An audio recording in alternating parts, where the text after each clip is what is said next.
Praise God. Ya fatalo fatu sa mola tunu pele neva ngola fiafi.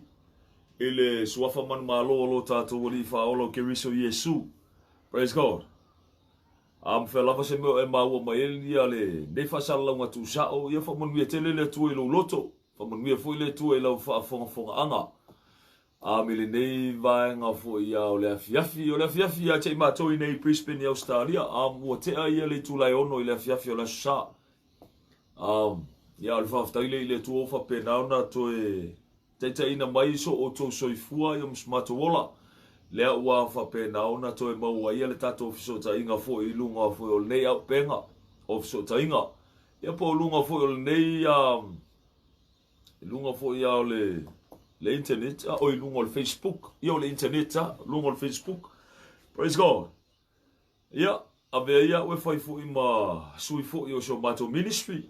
E fa pena ona fa talo fa felo e to societasi o fa pena ona ba o mele tato por clame. Praise God. Le ngata fo lea ya o se mai bonga fo ya o se fia fa longo fo i le fa soa fo i le fion pa ia le tua. Ni ia lo tato wali. Ya al fa ftaile i le tua o tato te au nia mai el nei tu la. Ya o aina i wi mu talu tato te au nia o le upu masangi ya o masangi ai fo i lo fa fonga. Ya ele te me fa pena ona te ke fo kwantere tato le ola o tato maua. Ya tato te le lo le te me fa pena ona to ina ai o tato manava ya te me fa pena ona fusia i tato le oti. Le ngata i lea o le te me fa pena ona fa manava ina i le tu o tato ngalwenga. Ya bu ia la tangata oti o ya ke riso Yesu langa o afionga pa ia na le li. Oti o ya ke riso Yesu o fa pena ona o fata ulanga ina lo na ola ile li ile ngata fu ile o surrender lo na ola ile tua fatanga ke viso Yesu ilo na olanga il toi fana fo wina ila le nganga ia tama ia te langona ia sa mola tunu pele ia ata to tele ia luloa ia luinga o fam talanga ia ese mal mata ngofia tatuanga bombo ilo mole tua ise talu ia to mua ia ina ia fa pe na ona tatu fai me fa lango pe ile tua fai me fa moe pe ile tua. Le ngata i lea ina ia fa pena ona avea pele tua e fai mo tato malua papa. O i o le tua moni e to tasi e le liu e fa babau. Ia le li. Tato anga i lumbo le tua e se talo. A matalia ina ia tato Paul Kalame. Ia tato fai me fa ngā solo i lea. Aia mautinoa lo taitaina tato folaunga e lo tato tua. Praise God. Si tia tato fato tua la fa pena ona fa leo ina tato talo i lumbo le li. Tato wifo matalo.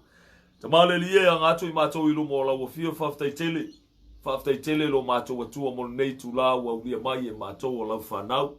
Sio mato watunu pelo Samoa e so se tasi o maua ne whasalunga. Tune atu i mato uma i o au. Lora le alu loa le lie whapenanu whamau lalo mato loto i toa turi atu i ate oi. Whamangalo se o la whanau le ifo atu i ate oi. Ia ungani o mato loto i ate oi. Whamangalo le lie. Mangalo se ango se amio se opo se tala o so sopoloa ele tusa malau silafanga ele tusa malau mai moanga le li e fa pena ona fa mo lalo ia te oi fa to se atu ia te oi fa mangalo mai le li ia mato fa mangalo ia mato le mano lo toto Yesu e fuluina e loto mara mafufau sauina le li filiwaina mo lawa fio bi ia o e fa ba le ngata fu le la materia ina fu mato Paul Kalame. Paul Kalame na talaina fai toa na talaina lo matua tua. Ina ia fa pena na fa tafea il manui o la ufio. Si tia le ia te oi. Tau tai mai la ufio. Tai mua oi. Le ngata i lea fa tongwala mai oi. Loro matou loto ina ia taula i la upumoni o matou loto ia taula ia te oi. Matou loto le li ina ia fa pena na filiwa ina. Ele ami o tonu o la ufio ia tau ami tunuina ia te oi lo matua tua. Ni o e utufia se ngā lala utufia le li ie. Lord te vai ta mafai le ngata i lea o aise o lo ta waso e whapulaina mata whalanga. Le ngata i lea o aise o tutuli le whalongo e te talaina e la wafio. Si tia mea uma lo mato wali i ate oi. Ta mai le ngata i lea lau whaunga mana i lunga ia i matou. Mawhai e matou le li e o na whai mea whalongo i ate oi. I le ngā lue mai o oi na ia whapena o na ngā lue whatasi mai matou. Lord le ngata le whalongo longo le taisapai o lau upu. le ngata fo ilea au le ngalue mai fo ola ufio sosoani ai mato le su e o fa malama o mato loto ina ia fa pe na no su ia mai ai lo malama ni ia oilo mato wali ia mo so mato ai ia ini se lo fa pe na lord ona pangatia ele ngata o le pangatia le ia o fa pe na ona polota ina le manuia mai ya te oi le ngata le o nisi o lo lato fiesa ili le me o lo ia ile upumoni o fese me o ia ile finangalo o la o fio ile o la fale anga fa ftai tele lo mato li tatala e la o fio fa molmoli bi ia oe fa baba o ani ngalo nga to ilalo fa ina le li o lolani talepe mo fale anga ina e la o fio lora e fa pena ona pola pui a te mato sa wina le li ia te mato le manolo tot angia pele tanga va yo le manu malo yo mato loto sa o le me taulanga ia I mato fa ftai tele lo mato wali tamar mato talo lea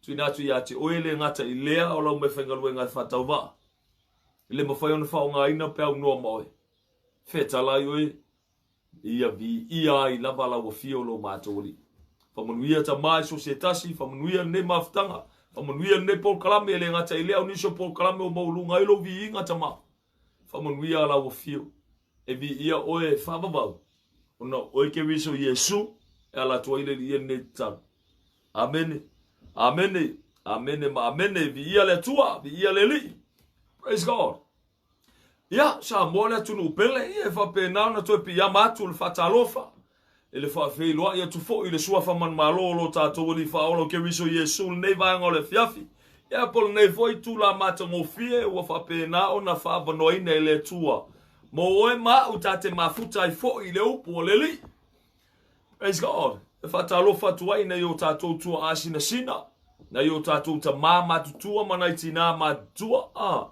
praise God ya ele ngata I fo ile ia na yo tato ma tua fo ina ita ma fo I mana tina yo uso to fa fine ia taina ne fo ina yalo ma fa na praise God ya ele ngata I fo ile ia fa talo fa tu fo il fa fe lo ia tu fo sunga I fa fe nganga o la to fa tua no fa alo ia o to vine o maftanga o lo fa pena o na ngalu ia praise God ele tangata lava ia pole au na lava ia pole fa fe nganga lava ia fa pena o na ana ile u pole li ia mi ia le tua le o lo fa pena o na lo fa moni ile li ma lo fa moni ile la fu ma boya le tua ia lo kausi me singa le tua ma fa pena o na vai ta mo fai lu mo le li ile ngata I fo ila ile alo fa nga ina ile tua God uses him mightily a wa fo ile fo nga ina fo ile opo ola praise God fa mo ia tele ile tua ia ti oto ia taba ile ngata I fo ile ia fa ta lo fa fe lo ia to fo ile ai ngol fa to tua o so ma to fa fine praise God ia ke riso Yesu fa ta lo fa fe lo ia to ia ti oto ile fa nga lo ina fo ia pa nga masani fo ne po klambe fa fe lo ia to ia ti oto malava ele sua fa man malolo tato li fa olo ke riso Yesu nei vaengo o le aso ia pol nei foi tula o fa pena o na mau ai tato so tainga ia o fe lava se e mau o mer tato pol kalame ia o fe lava se atunu mole nei foi ke lope ia pol nei foi la lulangi ia o ke o fa ka ika pa fa o Yesu si pa nge ka o ngai ia o lunga ia o funga ile ka ku karango ko fe lava se vaengo le atunu ia pol nei fe lava se tuli manual nei lo langi o e mau me ni fa sa longa ia fa fe lo ia tu ia te o to malama praise God ia to tele la bonisi ia se tulo fa wole mo fa yo ka winga kunga ia lo watunu ia fa malulu watu ia au te longona ia pa ia tu inisi watunu ka ko abaka mea mai o ile ku Europa ia nisi fo yo ila to lo fa pe now mau si amani e fa ta lo fa tu ia te o to praise God ile sua fa man malolo tatu li faola ia to tele fa o ia na tina fo ia lo fa pena na fa ta lo fa mai fo ina nai tulangi ia ile ngata fo ile ia onisi se tasi fo uso I Spain e fa ta lo fa tu ia te o uso ia por tamafo ile sua fa man malolo tatu li faola amele ngata fo ile ia o tonu fo malo telo America fa ta lo fa tu ia te o to praise God I state se o America ele ngata fo ile ai o tonu fo Alaska o lo fa pena ona mau mai fo inis o lo fa pena ona fa talo fa mai inis Praise God, whatalofa whawhiloa ia tua ia te otou. A me le ngatai fo i lea ia. O te tonu fo ia o Saipan, ia, Saipan. Ia. Whatalofa tua ia te otou. Praise God. I le ngatai fo i lea ia o tonu fo i o Hawaii. Ia lofa penao na whatalofa mai e fo i nisi. Ia o te tonu lava i nei Australia. Ia stete ese fo i Australia. Ia whatalofa atu ia te otou malava. Praise God. Me le ngata i fo i lea ia o New Zealand. Whawhiloa i whatalofa atu ia te otou i New Zealand. Le ngata i fo i lea ia te tonu fo i o nisio atunu o le Vas Pasifika. Ia te lea na whamalo ma se tasi fo i mai te tonu o Papua New Guinea.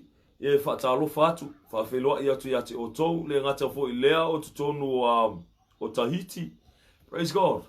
Ia le ngata i fo i lea ia o nisio nu o tonu o Fiji. Ia. Ai le whangaloi na isi o tātou atunu pelo Samoa. Ni ia tama ia o ke longonga a paunga o ngisi o ngai a kungu o leka ke kauwangi au. Ia ai whamalulu atu ia te oe, tamari tina le usor tu o fine pe a whai ua o le maua. Nisi o atunu o lo whapena ona e alala mai papa a o e molneva i tau. Le ngata i lea o lo whapena ona e nofutapua i fo i ma e nofo whaalolongo i fo i le fionga pa ia le tua. Praise God. Ia alfa aftaile ilo tātou tua. Ia leli. O leo tu sa o lava ia tele al taimi e whapenau na watu e whamalosi. E leo se vi inga o se tasi. A le vi inga e whapenau na au na tātou tu e whafoi i le tua. Praise the Lord. O le me pitosili na o na tāua. O le mata ngofie ia. Whangale ia ka kokele ia o fo ia tātou mta. O pu ia por whasoa fo ne fiafi. Ia o le por kalame masandia ia fiafi o sata i tasi. Get right with God. Praise God. Ia le whaftaile lo tātou wali. Ia le tua. Ia olo whapena o na whaau mai pēa. Ia le mta upu fo sa whapena o na whafola i le asa o tuanai. Le lava i whaau i le asa nei. E whatatau lava i miange o leo mamoe. Praise God. Ia. O le makango fia o le upo le tua. Ia le ngata i lea. Al whaftaile li i olo whapena o na whapulaina inisio i tātou i mō fua wa i o le olanga o tangata. Ia o ia se tulo ua o le ala o ngai au sala ngai ia markele wha o kai me mawhakia ia ngai leo mamoi. Mawhakia ia ngai whai au. Nei te ua i se langona o se manatu o se tasi e whapea o le kusilima o se whai mea mai tau. Po se whai ia ai o le whamusino ai ai. No, kalangoa le upo le tua. A o anga fola le upo le tua, a o anga kalangoa le upo le tua, ia se kulo ua e whapenga o nga kulolo uma i tato, e malolo ai fo i o tato loto, pe a o wha arkai me, kalangoa le upo le tua. Praise God. Ai le o se tusili mo se tasi, e le o se whamusino se tasi, e chacha le upo le tua i tato uma, e o fo ia te au ele mawhai ona ulafi mai ma le upo le tua. Ele ngata i lea o le tele o me whapena o na whasoa tuai o le kele fwoi ngao me o laisa ili mai ele tua i atea. Ai a whaila o kele wha maongi ai. Ia so maile au soe. Ia o le ala o ngā ia kea o lo kango o whawhiawhia ia ke oe. Ai at the end of the day e whawsanga i maa ua ma le tua. Ele whapea la sauralo o whawhiawhia ia ke oe. Malo o ngā ki o mea ia te oe. E mawhai e o ngā o lafi ai lumo le li. Le ele mwhai ngā o lafi ai lumo le tua. Langa e whapenga o ngā whamsingo i ngaia o ele tua. Le ki o fwoi ale upa la aposkolo o Paulo whapelanga upu o se ka alofa ia kia. Pea whai o ke le fola inga.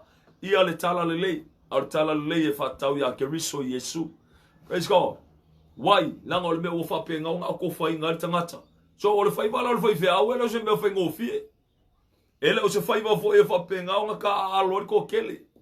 A o le whaiva e whapenga o ngā ola mata o le tangata i lumo le tua. Aisia, langa o sui wa ai o le tua. O le fonga o le tua i lunga o le fonga i le ele ngei. Meka o le whaifea au. Ka alofa ia kako, ar ko kele o ngisho kako. Ua whaifa ka longa, whaifa mea ula. E whale ke kea iai. Ngisho kako o sua kupe ai. Ngisho kako o lai vai kama whai. Ia alfa aftaile i le tua ar winga alfa mtalanga. E le whapea la whaalea.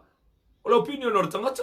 E mawhai o ngā lafo le opinion o tangata, e mawhai o ngā whasear tangata, it's your own free will. Para once ka ko ke o mai ele o pole tu ma fa penga o ka ko fe ka winga le o pole li o me piko sili nga ma ka kia. Ku sa po ai. O ai le tanga te fa mai pe fia ka usanga nga o ngal kuspaia. O ai kanga ka mai polo official fe ka winga o kuspaia. At the end of the day ko fa sanga i maleli o le ola. O ia le o kuspaia. Ya al fa tanga i lo tato tu ya al winga o fa mkalanga. Le ai. Langa ma mafal me o lo fa penga o ki e lunga o kumwa. O lo tangata. So al fa kaila le tua o la le kai mi fa ale ai fa penga o fa fola le opole li ai mai se me o lai fina ngalo le tua inga ia fola ia mal mala mai le la fu ma boe ma le kale si ale li a war ka penga inga i kako ia fa anga le ia kai ko o se avenga ba mafa o ma ku wa ai le nga kai foi dia o toto oto we o fa penga o ma mai lunga ne tangata o le mala le fa fta le li ele fa pea o le fai o le live ma fa pea nga kala ngoa ko le de la langi ya to nga fa pea ila ia le o se me fa ngofi ele ai e fi lo lo ape fa pea o le nga ko ko ngo o ma fkanga le lo ko ila kili va ele fe au ia la nga o me la wa ele wa open o la langi ya ko fa nga le o fe la va se me o au ma wa ile ese ka ko kele lo ku fa kasi o lo winga yo fa mtalanga ka ko kele lo ku fa kasi ai onga o ke riso Yesu wala i onga mafuka kako. O le upo le tua wala i onga mawar kako fsokainga. Praise God. Ia ai o te le lotu le mea ngai ke loku e ke le loku mai mero ke loku e. Ia alfa fkaile i le tua. Alfa i ko anga kalainga i le tua. A walfa ka whenga o le mangui o le tua. Praise God. Wai. E ye ngisi o ko ngai mafakia i mea ngai ko ke lo loku ai. E ngisi o ko ngama kwa safa le mea ngai ko ke lo loku ai. Ngisi o ko wale o ko yo ngi loku. Mafua mai sea. Ye ese au me o ngai fai kongo le loko. Ai ese mele ka ki ele o po le tua. Lela waka kala ye le tua ngai fai ko amaka ngofi. Mo so se kasi e fa penga o nga. Fia mangui ai mangui o le tua. So e koe saula i lalo le kaula ingo mea uma. Le waka kala e le tua ngai fai ko. Ele o se mea fai ngofi. Le kiliva ingo le fe awa le li i pat. O le me piko sili le o nga maka ngofi. O se ori sanga i lo loto. O mo fai ona fa o nga ina. Lo tangata e fatauwa. E fa nga ina e le tua. Vi ia le li. Ia alfa fkaile i le tua. Wai. Kako. E fa me fa longo ia teia. At the end of the day. Le kokele o tau le maua. Merta to por kalame. O toto o malingi uma o tau. Wama mahai rungo lo ne tangata. Pa wale mea fa mangalo o e le tua pe a fai ua ou le. Ka ua kua ngisi o vaenga. Ua pa uia ke au ngisi o vaenga. Ya ala fa taile ile li i olo fa pena la bona fa so mai la vai le tua le mea ma le mea ya ko saula ile la lor kaula ingole lo tor tangata e fa penga nga pe fia pipi ile li pe fia fa penga nga fia awai ile li ya ti pat ese mai maleli ya es ka ri alfa fa tanga ile tua o le menga fa mtalang ko fo i mai al kan ni fa o sa ungi fo ya la ki ko le live ya Fangale no la ia le ama o koe baba ai fa ale le opole li ia ma kusi fo inga i mea fo i tono le api ia. Na ia le langona na oso mai a te au. E fa penei. Tau pule lo fa le tua o lisi lima se furu tau sanga ia pe apule lo fa le tua au lia lisi se lau kau sanga. Ele koe mankua lo ne tangata. Ele koe mangkua e ka ngaka po henge ka ngaka o Clement po nge ka o Kelmeke. Mo wak we ngalo le tangata. Ai ke lor me piko sili o ngaka aua. Ele ngalo le tua. E ngalo le fai la aunga ma lea ka ngaka kala inga le opo le tua ma lea ka ngaka ele kai me whapenga o nga. Ngalo ai, it will only become a memory le mafofau. And then that memory will fade away. E fa penga o nga wese ele ke me nga loya ai paulo le fa malosi ya te oto awange nga loya te oto le tua awange nga loya te oto le eu le kalesia awange nga loya te oto ke riso Yesu ai fa penga o nga manatua le tangata ele nga kalar ka wa venga o manguia le ya te oi ai ele te me fa pena na uma lo soifua ai knowing ya te oi o le manguia le ke pasia i lau fanau lau fangau il fangau wa lau fangau nga lula ia le au nga kupulanga la to te manatua le tua la to te manatua le makaukia kele o Yesu Keriso La tau te mana tua le na tau tau le sa tau. Matanu mia mato tu manu malo. Leo wa lai onga maua e tatou sao tonga. Awange ngalo ya te tatou. Yesu Keriso. But there will be a time in your life. If I pay ngao ngalo e tatou. Ka alofa ia ka koua. Ia alfa afkainga ileli. E ngalo la ka ngaka. Ia langa whembele upole tu. E le koe mga kua lea. E le o ti mea le ola lai fai. Ai o fo ia le tangata o lai ola. Whamea e le toi mana tua tangata woti. It will fade away. Mai le mafo fau. Ka alofa ia ka koe. E arka ime ka koe ke mga kua. Ma whapenga i ke me koe kau i ere mafo fau. Au lau sawiringa ia so umai ke re koe mga kua. Whakoe mga kua inga o whapea. Kau angiro mafo chosu. Ka alofa asi koe inga fo i lea. Yeah. Alfa aftaina ile tua. Sa mola tunu pele. Praise the Almighty God. Alfa aftaina ile li. Waftai fo yata maua ka ko auria mai fo ninge Yesu fo. Fa pe ngaonga. Ka ko fa longo fo I ele fa wa winga fo I al nem taupu. Praise the Lord. Mela le mbo pe afa ta malar tangata. Fa ka malar nga ka ilonga bala winga. E fo fola makina kila ile tua. Aisha e fa mainga ile tua ka nga ka fa moulunga. Le nga ka ile ar ka nga ka wa ilo hapo li lumoleli. E fa ia inga ile tua ilunga. Praise God. Ya alfa maoni na ole lofo le tua ya te oe mau sa bole atunu pele. Olofa wa wina ri ya tato mtaupu. Mo nga folau mai la sa wo tonai. Ya ole lava fa nga solo lava ya le Isaia le alo mtaupu li mal fo yu po rusfulu. Tu lo lava. Le tele onisio mo mea ngai fa penga o nga a vea tangata o mea o nga ilu mo le tua o vea tangata o mea suambali. Le ngata I lea o ngaluenga le pauliuri wa vea tangata mga ngaluenga o le malmalama eke enga le malmalama o le li. Praise God. Ia luenga o le whamtalanga o le vi o le tua. Ele mawhai o na ngā tia mea whapenei. Au le alofa bongi le o le li ia te oe mau. Vi ia le li. Tō tele nisi o tātou o lo whapena o na awhatia tono lotu. Awhatia tono lotu e mafua mai o kaika inga whaiwheau o lo whai. Al whaftaina I le tua, o lo whapenga o ngā whola mangingo le upo le li. E o le whaiwheau e le mawhai o ngā take over inga le authority a le tua, e le mawhainga overstepping a le authority a le tua. Ko kele o ngisi o whaiwheau se tu loua. Ka ko kele ianga whai kau fore isa ia le makau po lima. Mangisi o vaenga o le awhiongpa ia le tua. Ko kele o ngisi o whaiwheau. Wala ko apiu singa le authority lea.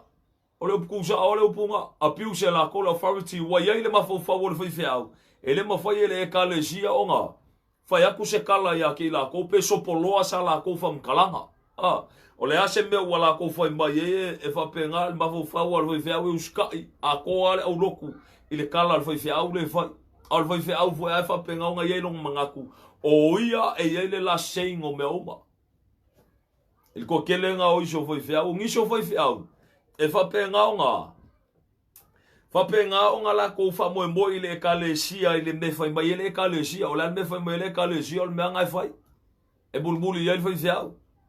Ele ilo ele whaiwhea mo le mea whare u whapetania e undecisive. Ele ilo whai sanga whai unga mau tu.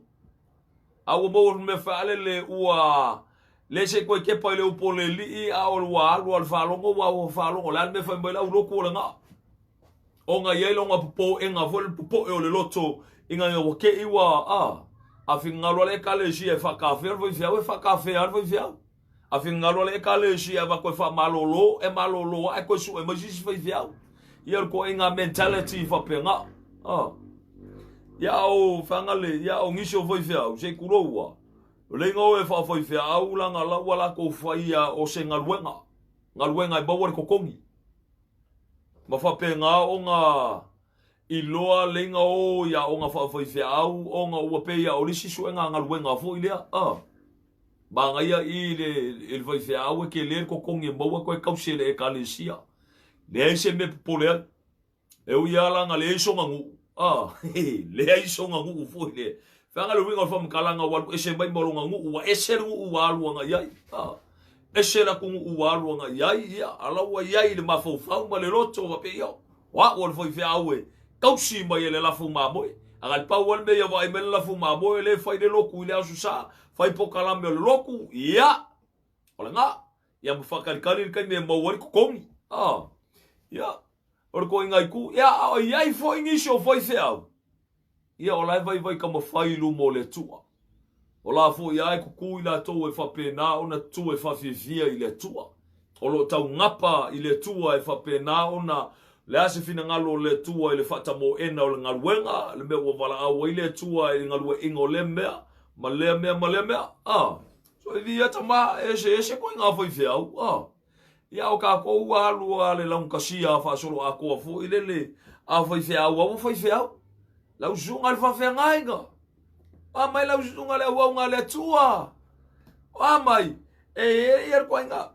ko inga me fo ile ya te tato se tulo ele me fole a ka kou e va ia kolo ele foi fea pe que le fio go foi au ka fa ia ke va ia ku nga o ko inga foi o sa fa ia au ka foi fea ia nga foi ala ia lo la ko e nga foi ia mala ko poka foi e ingi si o la wali i foi ia si o ko inga ole au roku e o foi ala ko poka foi le inga ia fa pe nga aka foi fea ngo mai la ia le kua fa mai so le vai la lo fa kanga o foi fea o vele aka o foi fea ala aka me valea ka lo fa ia ka ko nga aka la ia lo foi fea o me valea le nga ka nga ka so lo mo foi ala foi fea o le fa yo poka valea ma ko e ka nga ko le auro ia ko sa o le ka ula ingo me uma ko fisingi o fea o ia le tua fa bon mo praise God langao ale ka ko kilo ko vai lisi tu ole foi feau ole kongo me ka ole lotu e kalesia la kala ngoi me ka u me singa le tua olo responsible a wale ka inga ole la fuma moi fa fanga ile la fuma moi ai se ala nga ile se la fuma moi se foi feau ole la fuma moi ale tua e ko mai foi la ile tua ma fa penga nga va ile la fuma moi ya le me lo wo ya e sa o lo la ia le o poleli o nga ka kia e kusina eskie ai le nga o le nga ka ai le nga o a o sele fulfulu ma o fulfulu ka pele mangu malosi ma ai ma kausapi al me o ko pole fanga ma kausile la ka lo fa ya ka ko le responsibility le ke le o le responsibility me ka o foi fe au e fai ko kongo le kovinge fai ko kongo le mafkanga fai ko kongo le ekalesia o ila ko ngo foma ko va ia nga ia pe ngo fa ko chache le upo le tua me uma ka lo fa ya ka ko mangingo fa ya nge ya sa mangingo fa ya nge ya sa nga fa pe nga fo on kukula i fo isi fa fe au mo kingi ya la ulo o kingi ya fo ya ma fu mo le fa yo ngisfurwa o kingi ya ma fu mai o ngole la se me o le fi ai le fa fe au le ulo le nga ka ile a wa fa pe nga o nga mili ya chewe fa aka ya te oi ma fa pe nga nga continue ala ang sala o fai ka lo fa ya ka ko wale o ya se lo ko le loto ai fa pe na ko le loko fa ya ko al me le fa mai le o po le tua ya o fa pe nga fa fi ali si va nga le kalesia li si va nga o makai kupe ya o li si va nga o makwale ango ai le kalesia pa wal me le ma fo o mai le kalesia fa nga mako ka lo fa ya ka ko ia mangisi o le fa penga nga vai kama fai e ka fa penga nga kala inga pele upo leli inga ia ola ni tangata praise God ya fa ftaile ya tama isa ia mta upo leli malo fa upo no sfulu fa mai alo no fight winner o ta lo fa ya te la to o e fai mai o le leile mele anga le mele o e fai mal malama le pauli uli ai fai fo ma pauli uli ni mal malama o e fai ma mea sua malia le mea ona. Ai fai ma mea ona le mea sua malia. Praise God. Di ia le li. Lea lava e wha awau ma lea lava e wha kamo e lava le Isaia lea. Kele o ngisi o maka upu alo wha pe ngā o ngā ko kupu i ko kongo mawhukanga. Ele ngaka i leo ko kongo ka ko ainga. Mea alo wha pe ngā o ngā ilu mo le tua o a vea o vai su ya te tātou. O mea o sua malia ya te tātou. Le ngata i lea ar ngaruenga al mal malama wa ka ko ke enga e ka ko kalia ngaruenga al pauliuli. A vea ngaruenga al pauliuli e whapenga o ngā o ka winga i o tato wolanga. Au fa penga o ka ko fa ka ke e le mal malama o le tu o le me fa penga o ngao ngao lai tato. Via tama al kele la ongi sho ngai mengi o fa fa ile li o lo fa penga o au ili ma ba ili ele tu ma ko au mai lunga kele ongi sho ma ka au punga se kulo wa kele nga fa cafe ar ko kele masal war ko kele la lor ka pe kamale yango ya nga fa ku fa ya o fa penga o alu la var kai kai nga ele me o le yer kai kai nga ma le ma fa o le tata ile poto ma le ta mai o tangata le nga kai le ku maanga le kalesia au no longa ko ke pa kaula ile o poleli ma fa kanga le au le kalesia fa penga nga kai kai nga le ar tato folanga vi ia lo tato li praise the almighty God ya al fa taile lo tato tua hallelujah ya esa o lola ia leo le afu ya se tu lo se kasio ko mengi fo ya ese tasio tama o le kele o ma moea e fa pep o ye fia pepe o so le fia pepe ma moea ia la nga sa o le ya o le baka o kia lo le me o le fa taile le tu ia la nga le wa ko ngumba ia le comment le ar tama fo ya Emmanuel Mangele ile tu la le au le ku foi la le e uma o nga ye ka ko fa so o le ale ma foi la ngolo ke le va ya so la nge se ku lo na so nge ai fa penga o le simbe nga o le anginga ku o lupa fa le ele fa pe o foi fe au le mo mo lo ke mo me ka o le lo mamoe ia nga uma lola i ele ka ko va ai lo ai ku manga o le la fu mamoe ia o le ko wala wa pa i mai le fa so le ia fa fa ile tua e mongi le ya wa kele foi ongi sho mamo e mo fia pepe le inga fia pepe le mamo e wo fo le mamo e mo fa pepe kalo fa ya ka ko ya artau ala le ya che chacho praise God ile alo na itu or ko ke pa kaula yo ka ko le meolo ya ile upoleli ya fataro fatwai Emmanuel Mangele ya cho er tama fo ya le nga cho ile ya mongi shi fo she turo wa pasi ya kununga ya le lisi o lisi va ya fa malulu tua pe a foi wa le ma ua tua lo swafa ya tu lo lava fa malulu to ile tu langa ya alfa kaile lo tatoli praise God ya ai ka ko foi me va ai ko kilo e se marita ke lo le melo foi fe au fa male o pole tua o le foi fe au o fonga yo le tua i lungo fonga ile ele o le fonga o le tua le responsibility ya ila topo la como ka foi yo o le fola inga le o le avion pa ia le li kele ya la como ka foi yo lo fai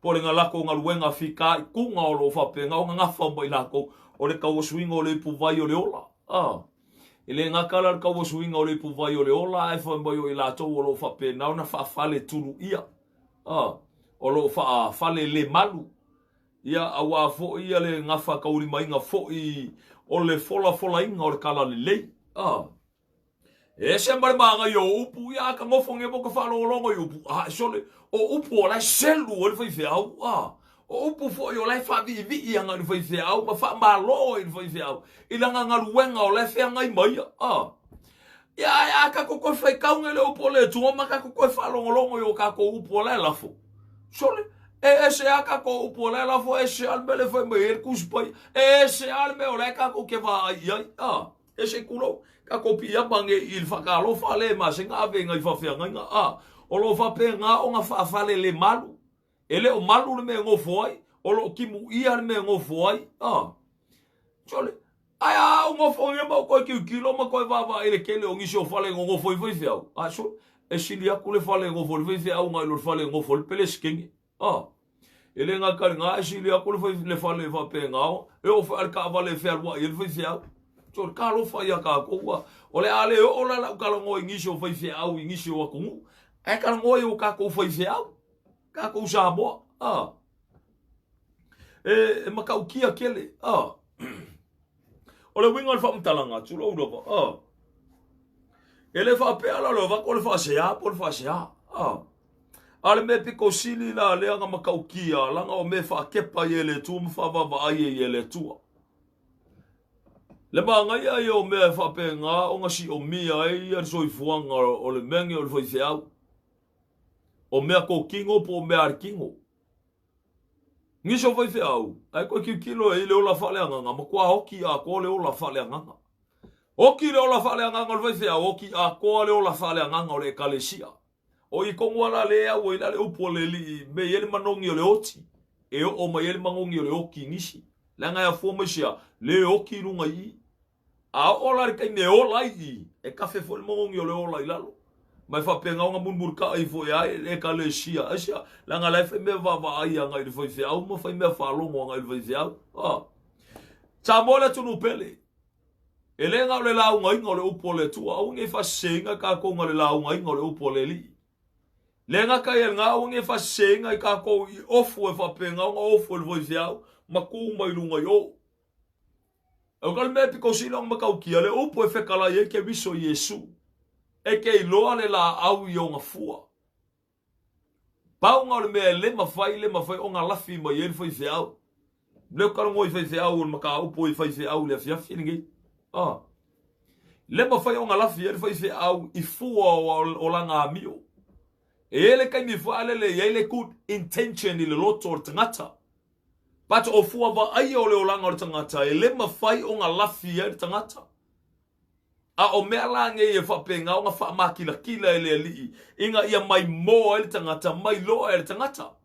O nga alo e se mai eila I ele o se mea. Ele o makau ma se mea o lo whapenga o nga afia ele wholaunga. Lea kongua le kere nga kalango ila le il kusi la nge o. Isaia long mka upo lima alonga foi upula le lusfu le mafuanga le nga fai el ko kele me o nga ilumo le tua ah o nga mafua mai o ila ko lo fa penga nga kai kainga ia le folanga ka lo fa ia ka ko wa ko kele vangale o kumanga lotu ile mele wa ele kai milingi wa ye ngisi o kal ko ngongo ngisi o loku ele mafai o nga ku mai se kanga kai la o nga le upole tua pe ale alwe a o nga sia o nga fa foi fiao ele mafai nga la o nga inga le upole li e ke fiu e fai kau se me fa penga I ko ngol kuspaia e o mal kuspaia o nga e fai kau inga le ma se me fa penga e fa me ke alwe ke a o nga po se fe kala inga le tua e ka kau nga e alwe ke a o nga ila o nga kuspaia nga saula ele fa mafai o nga e la o nga inga le upole tua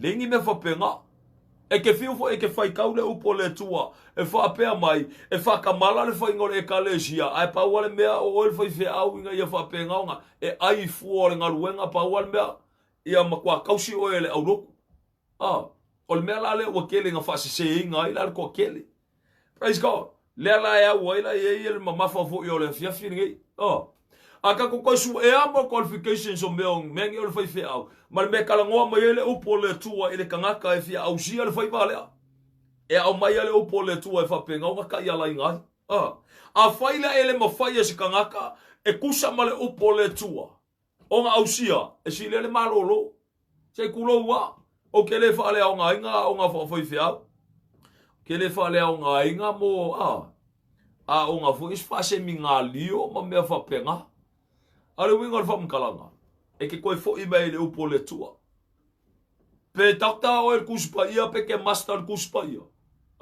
nga ia o nga molo te kui kolu kausanga ke a o nga ile o nga fa foi fe upo la o nga kuspa ia e ke koe sa we siaki lo wo langa el kuspa ia praise God asia ele mfenga elafi ele fa pe ke sa molo te kui nga mfaila ele nga elafi lo mo le tua o le upo le tua e ka va a ko le o langa o ka ko ele poko le fa pela o ka ko poko ela unga le upo le li makufa maka vai le fa solonga o le ka ma foi le wai lo le history o mea le o ka vai ngol fa solonga o fa ngol la unga o le fa solonga o fa ngol ka kalo ma fa pele o ka ko le fifia mai ele tua ai ko fo I mer kanga ka ile upo le li mele ka mo mo moti mo te on ka po ko o tangata la fia au sia la fa nga o inga la ka ngo kilo nga ia I longa o langa po fa penga o ngalue inga ia conditions o le upo le tua al fa ka ile li o mela le mau nge to tele o nisho tato le o le makele le o ila o nga fa fia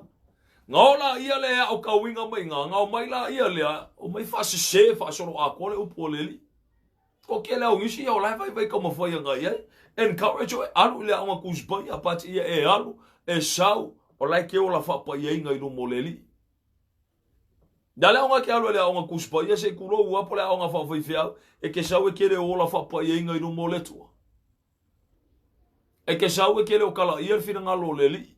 Nga ke fa ia le fina ngalo ole loku por fina ngalo le kalesia. E kele o fa ia le fina ngalo le tua. Ka alo fa ia ka kou praise the Almighty God.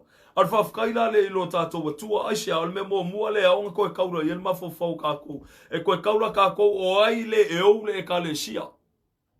A o lar kai me whapenganga kaura kākou mawhawhau, ok? O le atua e ou le e kalesia. Na whatauina le e kalesia le mana o le totu pa ia o ke riso Yesu. O le afo ila e ka pengainga le e kalesia e whaimai o le kaupau inga ia le aisonga ponga. Le ise ila le ise me mangum iai. Ai piwa i lumo le tua.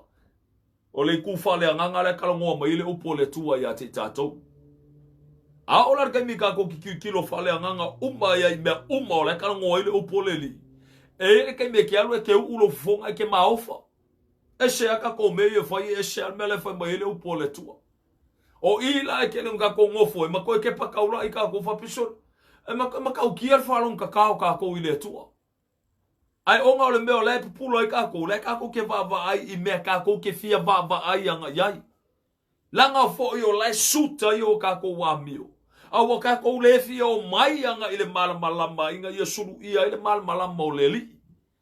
Langa fai mele o pole tua langa i pouli uli a o ko wamio. Kalo fai a kako. Ia o le whafkaila le i le tua. Conditions la o le o pole li i le mea onga au si el fai fiao. Peke doktor kuspa ia, master kuspa ia, molo PhD, o ako isi mo kwa nga PH, o le PHEM, ia marangisi PH ako nga ilunga, o isi degree mo ko, fapsun mo ko ule malmalama po isi degree e o mai, but we'll all come back down to the word of God. Eo fai a ke oele le lafu mamoi. Fai kau le condition o le fai fiao. Ngai koe kilo ila ia le po mai foi fe au ngai kai ia o ko po se me se foi fe au sa o nga winga mai le tua po se foi fe au nga o nga ile o nga foi fe au ia po se ruko fe au la ngor ka wala le ala ngai au il fe kala nga Yesu me ka o le ruko fe ai o le haya o ka haya ia ma fa penga ora ma leo ma moe le praise the Almighty God au tatou la ia o nga ma sa ngi so ka ko ku o le fai fiau, lau sunga le whawhengainga. Sunga le whawhengainga o le sui vai o le tua. Sui vai o le tua le ke mori mauinga le o langa le ke le me o le ingupia, o le ula, o le pepelo, o le fai poka valea, kaukala valea, lau vavale, le ima sialofa, ka alofa ia kako, lea o kauinga le au loku le upu e whapengau ngau lai. Ia ale kako ke whaalangia o suni vai o le tua. E koe fisili la ia le e ami o whapenga le tua. E ami o whapenga e pepelo le tua. E ingupia le tua e ula le tua. E ngofoa i le tua e le kausia i le lafu mamoi. Ka alofa ia ka kou o mea la i e aonga koe mafofau i ka koma koe koma anga kuanga i tatou. Praise the Almighty God. Al makau kia kele. O mala i le o ngiso vai feo se kulo ua ngiso i la koe whapenga onga expect. E le expectation e tonu ia te lato. O le expectation la leo i lato inga ia whapenga onga. Ia e la le upo e masangi onga lafo e ko kele o fai fiao. E au lea, le lea le nguko le popia o e soli saiko. Aua, whamaya, e kakau le kokongi i le leo mamoi. Abe le kokongi i le leo mamoi. E o le suasusu langa le upu lea le tua. O le suasusu e whapenga o ngā kakau e ingua i le leo mamoi. Mai susu o le lafu. Le ngaka i le ngā e o i mo fulufulu o le mamoi e kakau maungo mea i le leo mamoi o ofu ai. I le mawhangwhanga. I lunga la lea. Pe a whai e kausi marifa maongi i le lafu mamoi. Whamale upo le li e kakau le kokongi i le kangaka whainga ruenga. Kakau la ia le iai o le kokongi i le kangaka whainga ruenga. Le kangaka lenga rua inga longa whaiva ma wha maongi i longa whaiva. I le kausia inga o le lafu mamoi. Au kau kele la ngiso vai fea o e pipi inga i le maunga. Ma ka ngofi koso ma le maunga i lalo. E a vaku inga i a whapenga o nga fufola i lumo le au loku. Ailanga i le o vai fea uma le refer anga i le upunga le tua. O le au ngai wha maongi i longa whaiva. Le kangaka wa ye le qualification o le upo le tua. Le tangata e whapenga o ngā lua e maripungo wa e whai me whalongo i le li. La fo le kai ka ia ngā ye le lafu mamoi. Ma whapenga o ngā kala ia ku le lafu mamoi. Kala ia le o le lafu mamoi le ngaka i le ngā e wha mangako i le lafu mamoi. Ka aua kele le o la whapa i inga i rumo le li. O ila le kele se kulo ua. O le maka ngofie la le o le mea. A vai e kele i e te lei loa mea tau o le whanau fo wina i la le anganga. Alu la i ele fisini i lau fai fiau. A lau sunga le whawhia ngainga. O lea ele me le kalangoa mai le au vae nga i e whai mai o le ka ua koe whangau fo winga o le kangaka i la le anganga. Fisini i ai. Ngai whanongolongo la i ale po le ala nga kari e kari akua i a ke oi. I le ngaka ala i le ngā. Ai koe fisili i ai i le whai fiau. O le ale ka ua ngei mea o le pap ki songa i le anganga pa ia. Fesili ai ngai koe vaile po le asa nga respondi a ke oi. Po le asa nga kari e kari akua i a ke oi. Ma whapenga o nga whamakala inga akua i a ke oi. Ka ua kele ia te tātou. Vi ia tama, le ngaka i ngā ngai koe fesili la ia le lau vai fiau. E whakanga ea e ka kou o nga ke ama koe whaingisi kai ko rua. Po le mea kasi ar ko rua ar ka ngaka inga ia whapenga o nga. O le oti e whapenga o ke aisi ai. Po le mea whakanga nga whai poipo a kare whiwhi e loko ko rua nga ka rula ele a marikusi a lei nga ke ala ia leo. Alo e whai kou whai whiau. Whai lai le po le asa nga respond po le asa nga kari a kua ia te oi. A o mea la nge e se mbalo nga ka ua. Le nga kala i ngā koe fisili iai. O le ale au wala e whapenga o nga sauwhanga ari tangata i le malo o le tua. Fisili iai. O mea la nge e tā ua ia te tātou o kako malmala mai. Aisha, ele ngaka o i la tō nge awha mai o i la tō i ma whai o na o atu ia te. Awa o mai a kākou. Aisha, langa o ka ua ke leo leo langa le wheo lai kākou o leo la whale a nganga. Ngai koe fisili la ia le i lau vai whiau. O le ale ka ua o leo lai le kingo. O lea fo ilonga ka ua le o la whale nganga. Pe o whakasi le lua lea pele ai. Pe whakanganga ula ma wingu pia ma walu pe le loku. Pe o le me au nga ka. E ku ua ea o le me la fesini lau vai fiau po la se kali o lau vai fiau. Makau kia kele. Kele o maukani o lea whape nga honga whakaia i maoi. Mua e whamakala inga ia moa o ngai kongo le loku. Longa lua, e pipi i le mau fua ale le whai mai, ele o le mea laku i ko kongo ele angari tangata, o le mea sau i whafo ele angari tangata. Kalo whai a ka koua. Ele ngakala ele ngā arpa pe ngau whamakala inga pa wale mea o le kako o le loku kako ke o i le malo le tua. Pa wale mea o lau mea ke alofa i e makikiva ma whape ngau nga e whai kaulanga nga i le tua, mai fua i au mea i le tua. O le au walanga e whape ngau nga fia mai e le tua i a te oe. Kalo whai a ka koua. Praise the Almighty God. Ale winga o le whamakalanga e se alo na tāua sa moa le atunu pele. Awe ki ngofo ai. Oe o tangata whamalea upo le li. Whamea. E ke fesili o nga ko inga mai la ia lea. E saura kali a ke oe pe fesili. Kui o nga kakala mai la ia lea. Sa ili o na e maua la ia lea. O le responsibility o le tangata e ona ia whaia. Ile meo le loku ai. Lenga kale nga ka ua kele le marmala mo ka ko o meo le whape nga o nga. A o ka winga i tātou. Ni ia tama. Ia la whea kungeila. Ia la whea whenga ko marmala mo kuspaia. Pe a whainga o le sa kasi le kula e la unga i le upo le tua. Ale vai aso a koa. Nga le whainga a pinko le me whai. Sue nga kupe me la e whai. Makau kia kele. O le ala le kwa inga o la wha le anganga o le a maua e oi. A o lea fo iso mal anga po se fi ngau o le fi ngau nga ke fi ngau e kongo le fia le fi ngau nga ka mo e nga mo e anga ile li ima mafuka ma le li pe a fai nga le kasi le kula pe loi kula e fai ele lo a le vai aso a ko nga so e nga kupe me o lai fai mangi ngoi le maso wola fa le nga o yai nga le pau me ke la ngonga nga le mafakia ma la venga mafa nga le makiva ye oi. Ai ko kele o kau kingonga ko kele o maki kipa o mea le loku o lai fai. Fai o le kele o mea le loku e fai a o mea fo ia le ngu o lai fai. O mea a inga o lai fai kele le fai vlave o lai fai. Ka lofa ia ka koua. Ele ko inga mea fa penga. O ngā vela ia le ma mea ku ngalu le ma fo fau ma le loto. o nga koe kufisiri a koa iala ia leo lean mafua anga linga elu e lotu. Au lea fo ile au ngā o le whaifea au e whai. O lea langa luenga e whai. Langa ele o se whaifea au e sau e aru e kaka ele lafu maa mo ele pinko. Ele o se whaivanko baia ele tua e whape ngao ngā. Kaula mua le whaifea au lea mio valea. Ne ai, o ku maanga ngā roku e whai. O mea ngā sa o kauinga e ngai lea o ngā whaifea au sa alu ai. Au ku maanga le tua, le ingi mea whape ngā. Aisi au ku maanga le tua e whamea e au ngā ola whapa inga. Pa ia le tua. Praise the Almighty God. Le ngakara ngā aore a whakamo e ngā le whaiva e whape ngā o ngā rua inga le whaifea au. Kako oi e mo moti mo teo. O ke la ngonga ia o ngiso ka koa makang ki ngā karinga I mea ia a. Awange ki ngā iu karinga. Whamele upo ala ua poskolo I o la ko kuskusinga. Whamele kusape o ko iloa. Ai whape ngā e koe kusi a kua inga ia koe whamangaku ia ke o ko. Ta ua tele ia te tātou. Whamangaku a kili ma whamangaku a kili ia ke kako. Ia la whawhenga ko ola e ku e whawhiawhia I le li I pe a whengare kasi ar kemi kako ke whalongolongo ai. Umala ia le ma whakawhea whapenga. Ta rofa ia kako a. E teiloa. Lei o ke whawhkaile tua. O le mafuanga lenko e mai mei e lunga. O ngā o mea sa whapenga o ngā ui mai e fo ilo wawi o langa.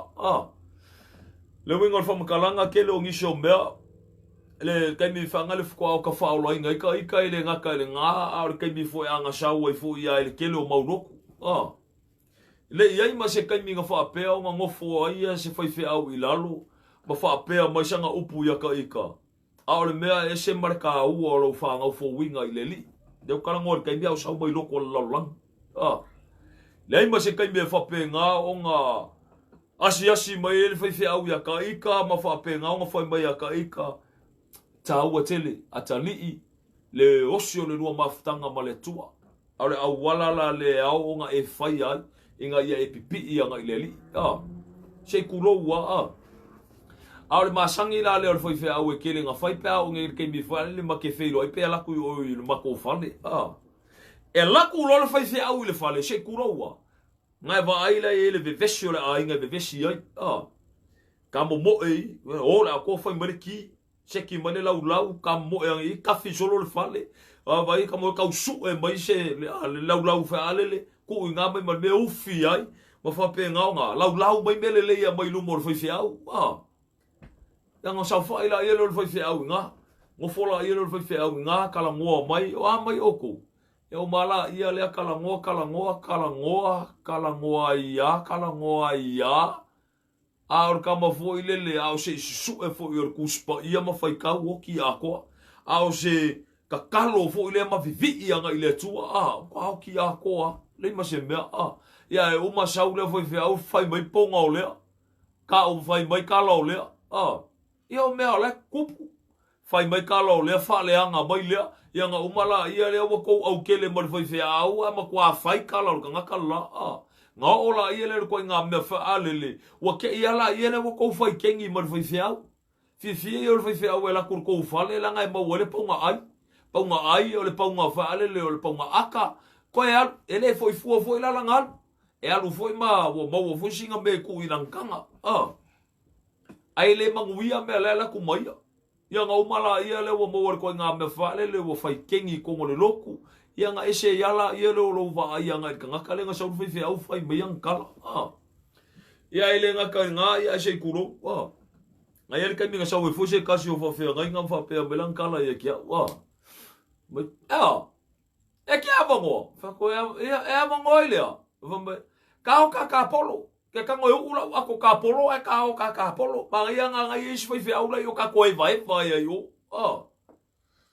le alu e ro ke pisi ka lo fa ia ka ko alu e ro ke pisi ia alu e alu o fi wa ka wa nga o be alu e ka polo ia la ko e ula ako ka polo e alu e ka polo ai le alu e fa se fa o nga mako a inga kele me o kele fa so mo le o pole tu ia anga ke espera la kwa we ula ko ka polo ka lo fa ia ka ko se fa au ka ia ai se o ngale authority o le pasta o la ia ilunga ia ke ia fa pe o le ala me ke fa ko ka ka lo ko murmuli me ka ka lo ku le ia wangi fa ka mala fa pe nga ka ko le nga ka nga o po ia se ku lo we le fa o la inga Nga foi kaimi al popo fonga foi la kaimi wo fa o lainga foi ya al me mali ma ko fe kawi ala ma foi se awale kas ai fe kawi o ile afu ile shopping center o ingi shila o ke il foi fe o ko vai ya ke o fio ka usanga ile ko fa ya ma lor se foi ma chole o fe ale me nga ka se foi o fe ale me nga ka o le fo ko amanga va me nga luenga le makio me mo se ko lua fa fa ma fa ka ai se ala ngale kala ngo fa kuoli mai se fa u ka ye kala ngo fa kuoli mai a ora ka nga ka fa mo la wa ngale tu o le fa fe au ai fa me o fe me nga u ka a ye o mo nga wa lu ma kala ngo nga ka mo e mai ya risi ka nga mai risi ku he wala sa wa ku sa o do mo fa fe au ma ta ma e se o sikare ki nga ma u fa mo ele li mo fa fe au fa me ke Chole, e sau si kare kinga, bon kola le masangi e kia uongo sa maura ula whakas. Kama foile le ke leang whai mea kaika. E sau si kare kinga, ia se pepa si kare ki fōua, se e kasi a wakul pepanga maoe, whamui oi se whawkai na wa. Ka rofa i haka kohua se whahuka iai. Ia umala ia le ngā, kama ngā, ai o ile aso le se kuro ua afisini me e kia. E sau si kare ki a wakul markama lea. A le yo au le koe ura ura. Ke lola nga upung whai mai e kia. E o mai le zoi le ngalo e kia. Ua, wha mai. O aile ka ngaka palea nga whaku ia ki oe ku ula ula ula. O a ula o kele expectinga se kala whapenga o le a whai mai e kia. Whapea uia. O le a whapea mai ngai sole. Maloa. Maloa nga ua mawhainga ku ula ula ula. Au sure. Ia e se ia koe ngā whamakala. O aile ka ngaka palea nga whaku ia oe ku ula ula ula. Nga mafua mai siya nga lafo ya ula nga ia. Nga kangwale se ilang skaleki ku wakuri ka ngakalea se whauka ia. Se ilang skaleki ku wakuri ka ngakalea. Awale ai se whapeange po se whapeaifo. Atali nga o Yesu wale kali. Atali ta ua tele ya te oele ku o le mea lea ai whapenga o nga pipi ia nga ile li ma le kule Fau kua ele ola fale anga la ngai mafua mai se ala ngai ele ola fale anga fu ngai. E ka ua kele. So ele fa pela au la ula foi fe au ingu pia foi fe au ngai fa pela ila ia le se o kanga ka ole li ia. Anga ele ula le tua fa mon mole. Ele ingu pia le tua fa mon mole. Ka lo fa ia ka ko Au longa mafua anga kongu wala nga. Dei o nga se ka isolo ai me uma. Ma fa pe nga nga. Collapse a ko ai le ola fale anga o tangata. Mafua markai ka inga o ila kongi. Praise God. Ia fa fkai ngai leli. Ia malola ia le sauro wo faola inga. Ia fesili lo wo lola elisia so la fa ile pap kiso. Ola ofisili langa ofisili le foi fiao. Ala usunga le fa fe nga fa mon mole. Wa wele mal malama o ke fia mal malama. Lan mafuanga le onga papa kiso inga i tato. Langa lai fau ia tia. O kele experiencing a bomua. Pa wale bela wa iai wa o faula inga. Ia ole bela wa kupu. Ua lea o ka winga ka ika. Ala wa fai mai ka ke muri aku ia la ko me o lai fai. Okay. La ka ko mele fai. Ia or ka ko wa onga or ka ko self group le fai. Ka ko awai uma ir ka ko self group. Fai or ka ko fa malosi. Ole anga me or self group. Ora sa kup ka ko ke o me ka ko karkala ngo ai le upo le tu me ka ko fa so ai le angi nge forte ano kai ka o mala ia le yo ko nga me fale se kulo wa kai me fa ko po fungo or fa rai ai ba ko e fa ula ka fa lo le me chole vi ia le tua ia le fa me ka ua ia ke o lo fa ko vi ia le tua Vi ia le tu. Ai se mafuanga li ko fa ko vi ia le tu. E se mafuanga li ko fa ko hamingi. E se mafuanga fa molmole le ko fa ko praise the Lord. Ma me e se mafuanga fa molmole. Ka ika le fo wi me fa pingi. E fa me fai ko nga ka kala ya.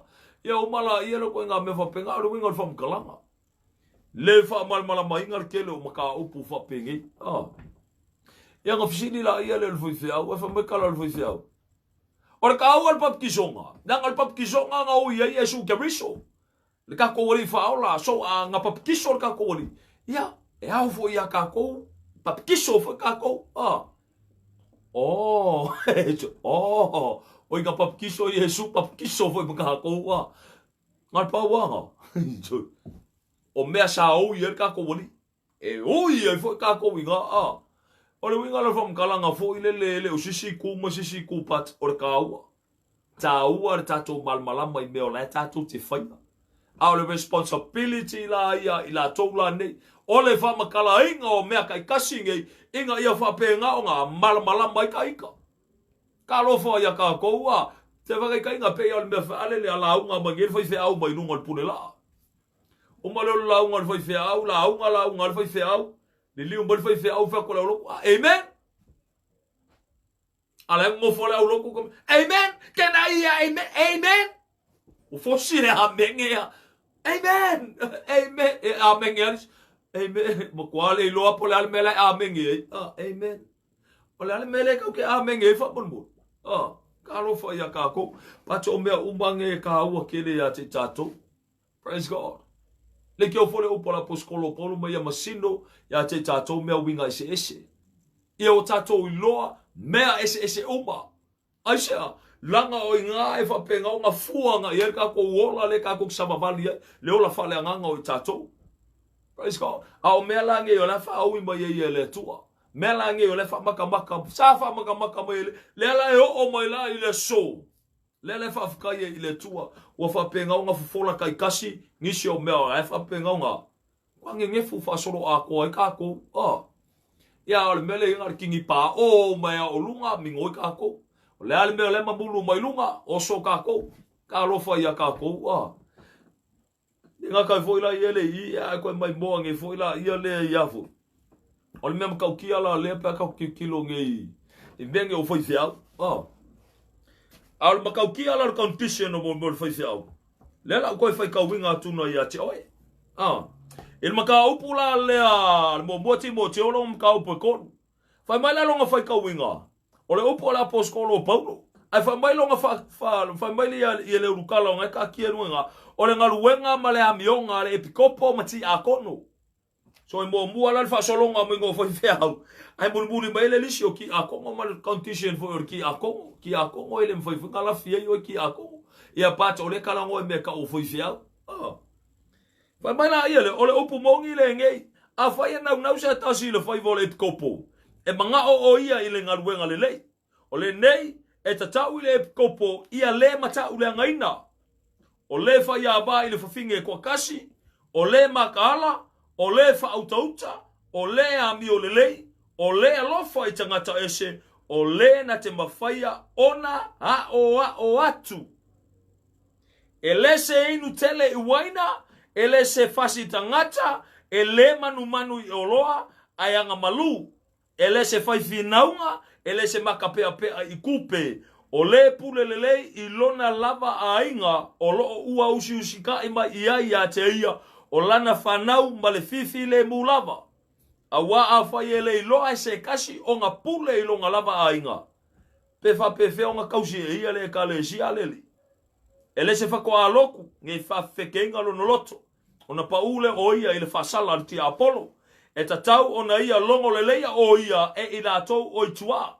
Nei upule ngaina o ia ma pau I le mai leia le ti Apollo. Praise God. Kau kia kele. Conditions.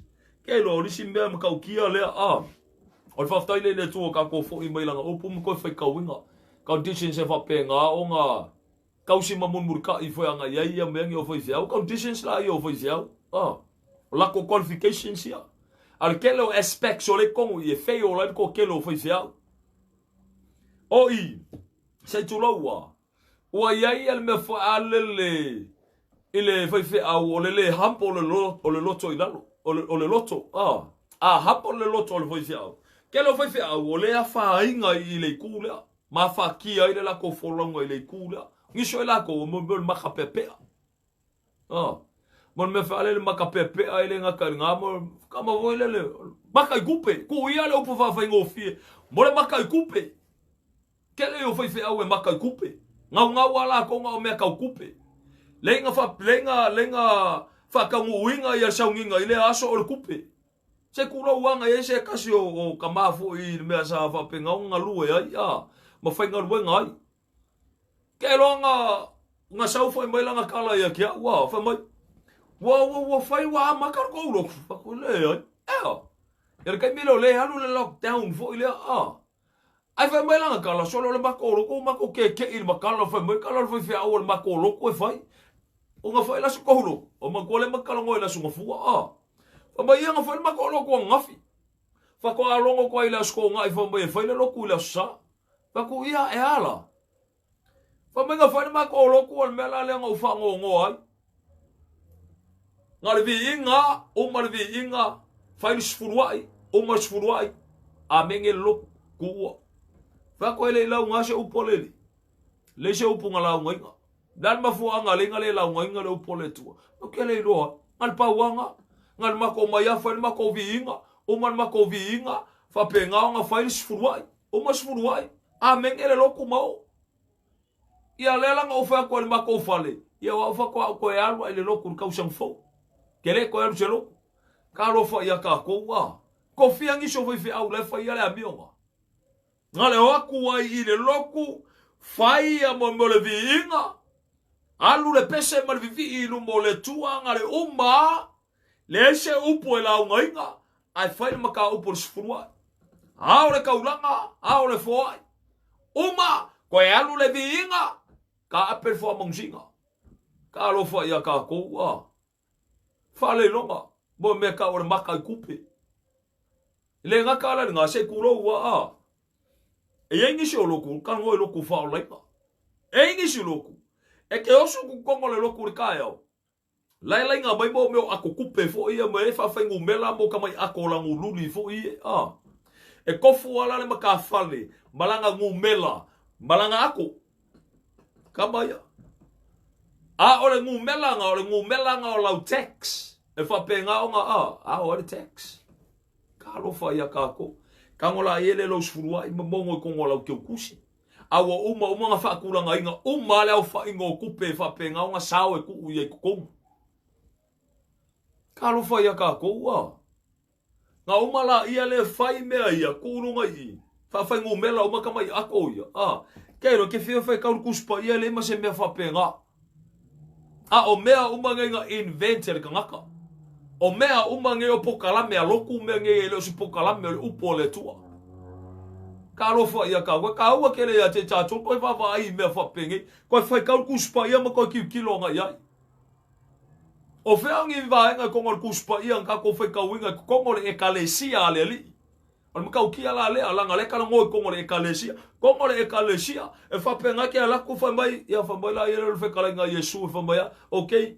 Aposkolo fa waru kala inga kala le ma fa penga nga fa iloa ku le ila u ekalesia ya kofu ar kanga kamalanga mai akola ngululi le fa fa ngumela e ku oi ku pe kon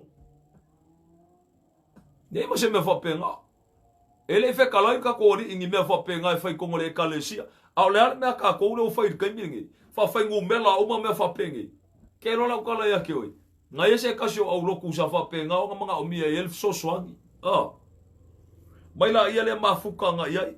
Nga kau mawhaina whai whi au e au mai e whai se mako mea whapenga. Kasi ala ukala nga ave iai. Ke le whai se mea whapenga. A le kusia inga kongar kuspa ia. Le se mea whapenga e whai. Ka lofa ia ka koua. Ia, nga ngofo iala ia le whapenga. Nga kele ala or kaimi nga whapenga nga whamalosi e kongu I. A whamai le upo le tua e whai ka ko whaia. A whamai le upo le tua e awa le whai e lengi mea whapenga. Awa.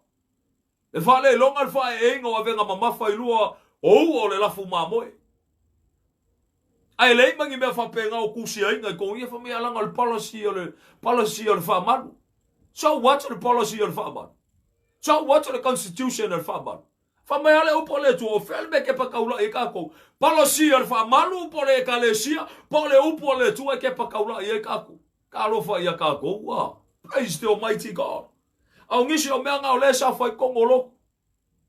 Aleluia. E le ngaka ala I lea. O mea, e ese ala ke ukus, e ese ala ka mai ako langu luli la I o le ka kia I. Kei loa, e ke mea kuwa mai le loko ki kilo I lunga laulaunga. E le avea e ngisi o ka ngaka. A ki kilo ku kongo, o a inga ngai le I o mai le loko.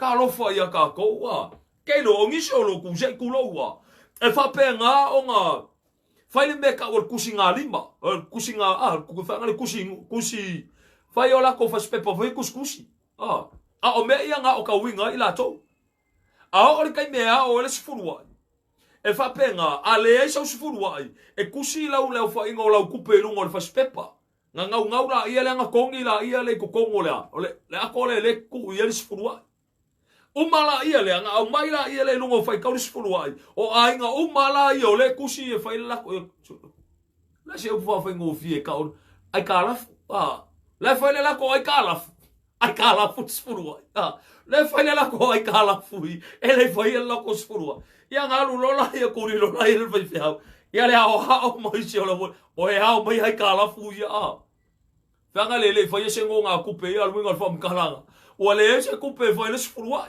ia nga kusira ia le lunga le fai pepa le fai ngo sfurua nga kula ia le kongui o le nga luenga la ia o mai se o wali ia o e nga lu due e fa penga nga o e fai ko i fai ko ei ia o wa ai o la kupele le ngala fo i lo sfurua ia ka wa kangola ia le kanga se fa au ka ia ele mangi me fa penga kuspa ia so ka ke feo fai ka kuspa ia ar me fa mai yesu okay la wa poskolo ia fa au ka mai a or ka me feo mai le nga pa ia e fa penga ngo fa i lo ku ia ke o ko ale ngi sfurua ia ka nga ka le uroku ia kusipepa ila lo nga umale ko ola ia le au mai alo fa ia ka ko wa au mela nge yo le kele nga mafaki ai ko ku fisini la ia le e fa le longa bo me ka ola o me makai kupe ngau i kupe ngau me ka kupe a me la alu ia il mafofa praise the almighty god ai le nga ka ia ile se kura wa se kasi o afu comment le sa wa ia basta e fa pe fa nga me angisi o e kalesi fa pe fa nga me angisi o e kalesi yo le barbala mala le wingol fa sidi dia ya le winga yo le fam talanga fa ale ya che fa bulbul ko fa mala ki ma ya le fa sidi dia via le li ale winga le fam kalanga e fa pe nga o nga ko e va va ai ma ko ke pa kaula ya nga ya o le winga yo le me o le kakia i langa o le me ange wa kele nga mafaki ari ko kele mo me o sa nga kupe nga ko ki kilo la ia le ai mangi meo ua whapenga o ngā whakingoinga i kupenga i e au i koko a o upunga i ole au mai e whapenga o ngā whaua si kako falsa i ngā i whapenga o ngā whaua i le mea so e ngā kupe mango ngā kupe o le whai o sfurua i ole au o isi mau mea o le whai ai ngea lima kausanga sfuru kausanga le ia ma se fua va ai o se mea o whapenga o ngā whaaru anga i kupenga au kele o kupenga ila lua kuma u ko pensinga o ka valor foi fiao fa ka o ka valor foi fiao fa ka o valor foi fiao ko kongi pilion moni o foi fiao ko kongi ai pila pilia o ngal foi fiao pilia o nga foi alfa nga o foi fiao ma kele ne ai ko ngol valor foi fiao anga fa baila ia le o foi fiao le upu fa ale ke fa maungi lo sfurua fa maungi lo sfurua fa maongi lo sfurua inga fa maongi la ia leo le tua si fa au kai fa maongi lo sfurua inga fa maongi mai la ia leo le tua ia te oe fa maongi ia unga fa maongi mai la ia leo le tua ia te ua peise i ale fa ia so sfurua inga le fa maongi la ia leo le tua ia te o ke leo fa ia kula ale mea ua fa peonga o au ese mai mea langa ia wale upo le tua e wale upo le tua a o nga manguia lo loko sa mo le tunu pe a o nga manguia lo loko o ngole o ka wingo lo wola fale nga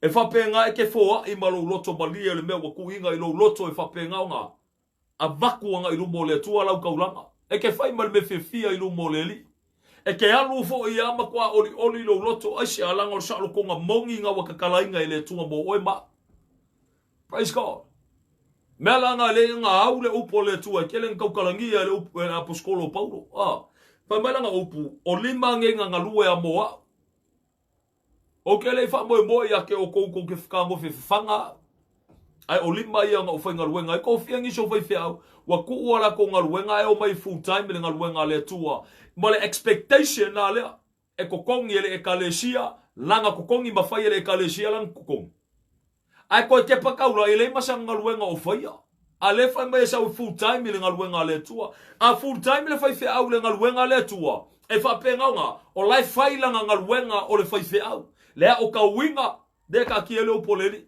a o ka winga ma o winga le a ma kolengi le la fuma moe a wale o la makau i lumo le tua le la e au lola i le upo le li fa mea a ua ko ke se le ale mu kol popi a o ia soli o saiko fa mai e ka kau le kokongi le kangaka fainga luenga le kangaka fa maongi o le mafai o nga o ka winga le e ka le sia fa mai la ia le upo le li le kalongo mel kusi la kartia fa mai avakua o ko mele le umma mo ila ko o ka winga o ko le upo le li ave ye mele le e au ye le upo le tua mo ila to o tawina o to au ka winga le kumanga o le tua au ka winga le upo le li ave ye ya o ko mele le praise God ai ala nga kakau il tangata langa kukongi melanga ko e au ile upo le li mo meka ole la o fai fe au e fa penga nga kofo ile swa susu o le lafu langa le kau ya ke ia o langa luenga o lai fai di ia le tua ar ka ua la le malonga maka ngofi ai a fai ele o fai langa luenga o fai fe au ai ko kilo la ia le o ye ke fai mai ke full time le luenga le li ai e se malu fai kio ele ai ma se upo le tua fanga ngale la fuma mo ele ai ma se kolengi ngo le la fuma mo yo la makaka u ile tua e ke full time le ngaluenga le li angal pa wale aso e fa ye o mafganga ngale aso lulu se kulo le on kuspaia ma le loku ile aso ngal pa wanga ale ke fa mai ke full time le ngaluenga le li o full time le ngaluenga le li e fa penga nga e ke alu fa solo akwa ku ya ku kanga ka ya ke o le le por po e ke le kamu kapela o ke fongi pe ke fa ku so le ko sa ka ya o menga ka o full time le ngaluenga le li le levo le po ka kangi lo ke fongi e piki lunga halo e ke mo mi so son ale fi fa so ba le lo ko kanga ka ya ke o a wa ke ki lo ku kapela o ke fongi ala ku lo text to notice ka lo fa ya ka ko wa praise the Almighty God alfa fkainga ilo tato watua pe a o la kai me fa penga ngalu inga kanga ka langa faiba ke pa kaula ia nga ile li ma fa penga nga fai me fa lango fa mo e nga ile tua e ko ke le kala ngi si se kulo wa fa penga nga fai mai ke o pe ngin kalongo ngi i va nga nei fa balla ko fa punga ya la fa fenga nga fai nga lu nga le li pe a fa ele o yengi kupe nga lu nga le tua se kulo wa langa yele me ese malonga kaua le me au o nga faia bo mo pe o nga fatu ya te oe se tulo wa fa ka ingo ko kongo jo mako ministry kongo mako ministry ele o sisi ku fa per fa mo lunga ile ama sisi ku ale wingo fa mkalanga o me uma le fa kamo ele ministry o se lengi nga ma ua mo so ko ru ola yai o lai o fa ka ulanga ina support ai le mea fa penga fo ila nga yuso ia le in sila o le la ko wa se lengi ola yai inga ia fa penga nga lu inga ai se ole olio o loko a ila ko la nge le luma o le kilkilo nga ila le lo al loku e au sange ka ngaka e lima vai la ko o ngiso ila ko la ele fenga luenga so o I ka kikiru kilo nga yai a le kilivanga le fe awale tua o ka winga bo mo kanga ka inga ya mangui o la to loto e ele kai me fa penga nga alwai okay ar kai mil ngai okay ngai lima vai ngai au sange ke pa kaula ya ngai le to me ka ua ya pior o ya e ola mawa ya ke viso Yesu ma fa penga nga e ola makau ileli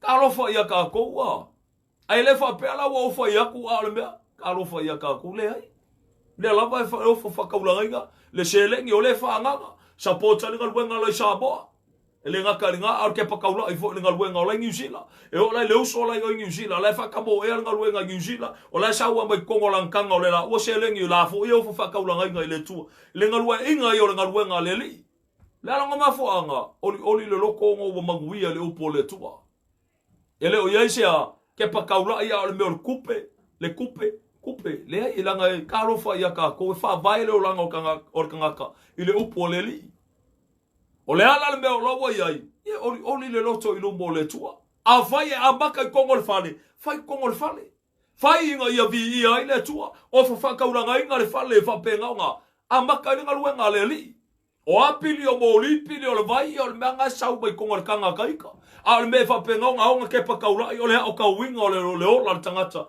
I o la matau I le tu ele ngaka ele nga a le me kilo nga e ka ko ngaka nge o ku sa loko ele li wa fa sa loko inga ma wa fa penga nga sa loto tangata nei lumbo le tu e ele kai me fa penga nga kupu mo la nga luenga le tu praise God di ale li ale winga fa mkalanga ia sa o le me fa penga o nga o ka winga ile o langa o tangata ya e ko fisili mangele e kia o kausia o ele kalesia le kausia o ele li ka lofo ia ka ko asa wa o le falai elengi tau o skiu elengi se oli le loko I lumbo le tu ka lofo ia ka ko ai o fa pa ia se kurowa ba sangir ma ko mafkanga ia kia kasi ar kai me fa mal mala mai ngai ma ka por sfurua ngal fa kasi ar kai me fa mal mala mai ngai me il fa ngor kaulanga or kanga I lumbo le tu al kel or kai me fa penga nga spend o le ola fa pa ia ngor kanga I lumbo le li ma le ola or kanga fa penga nga ke pa kaula I le li o le ola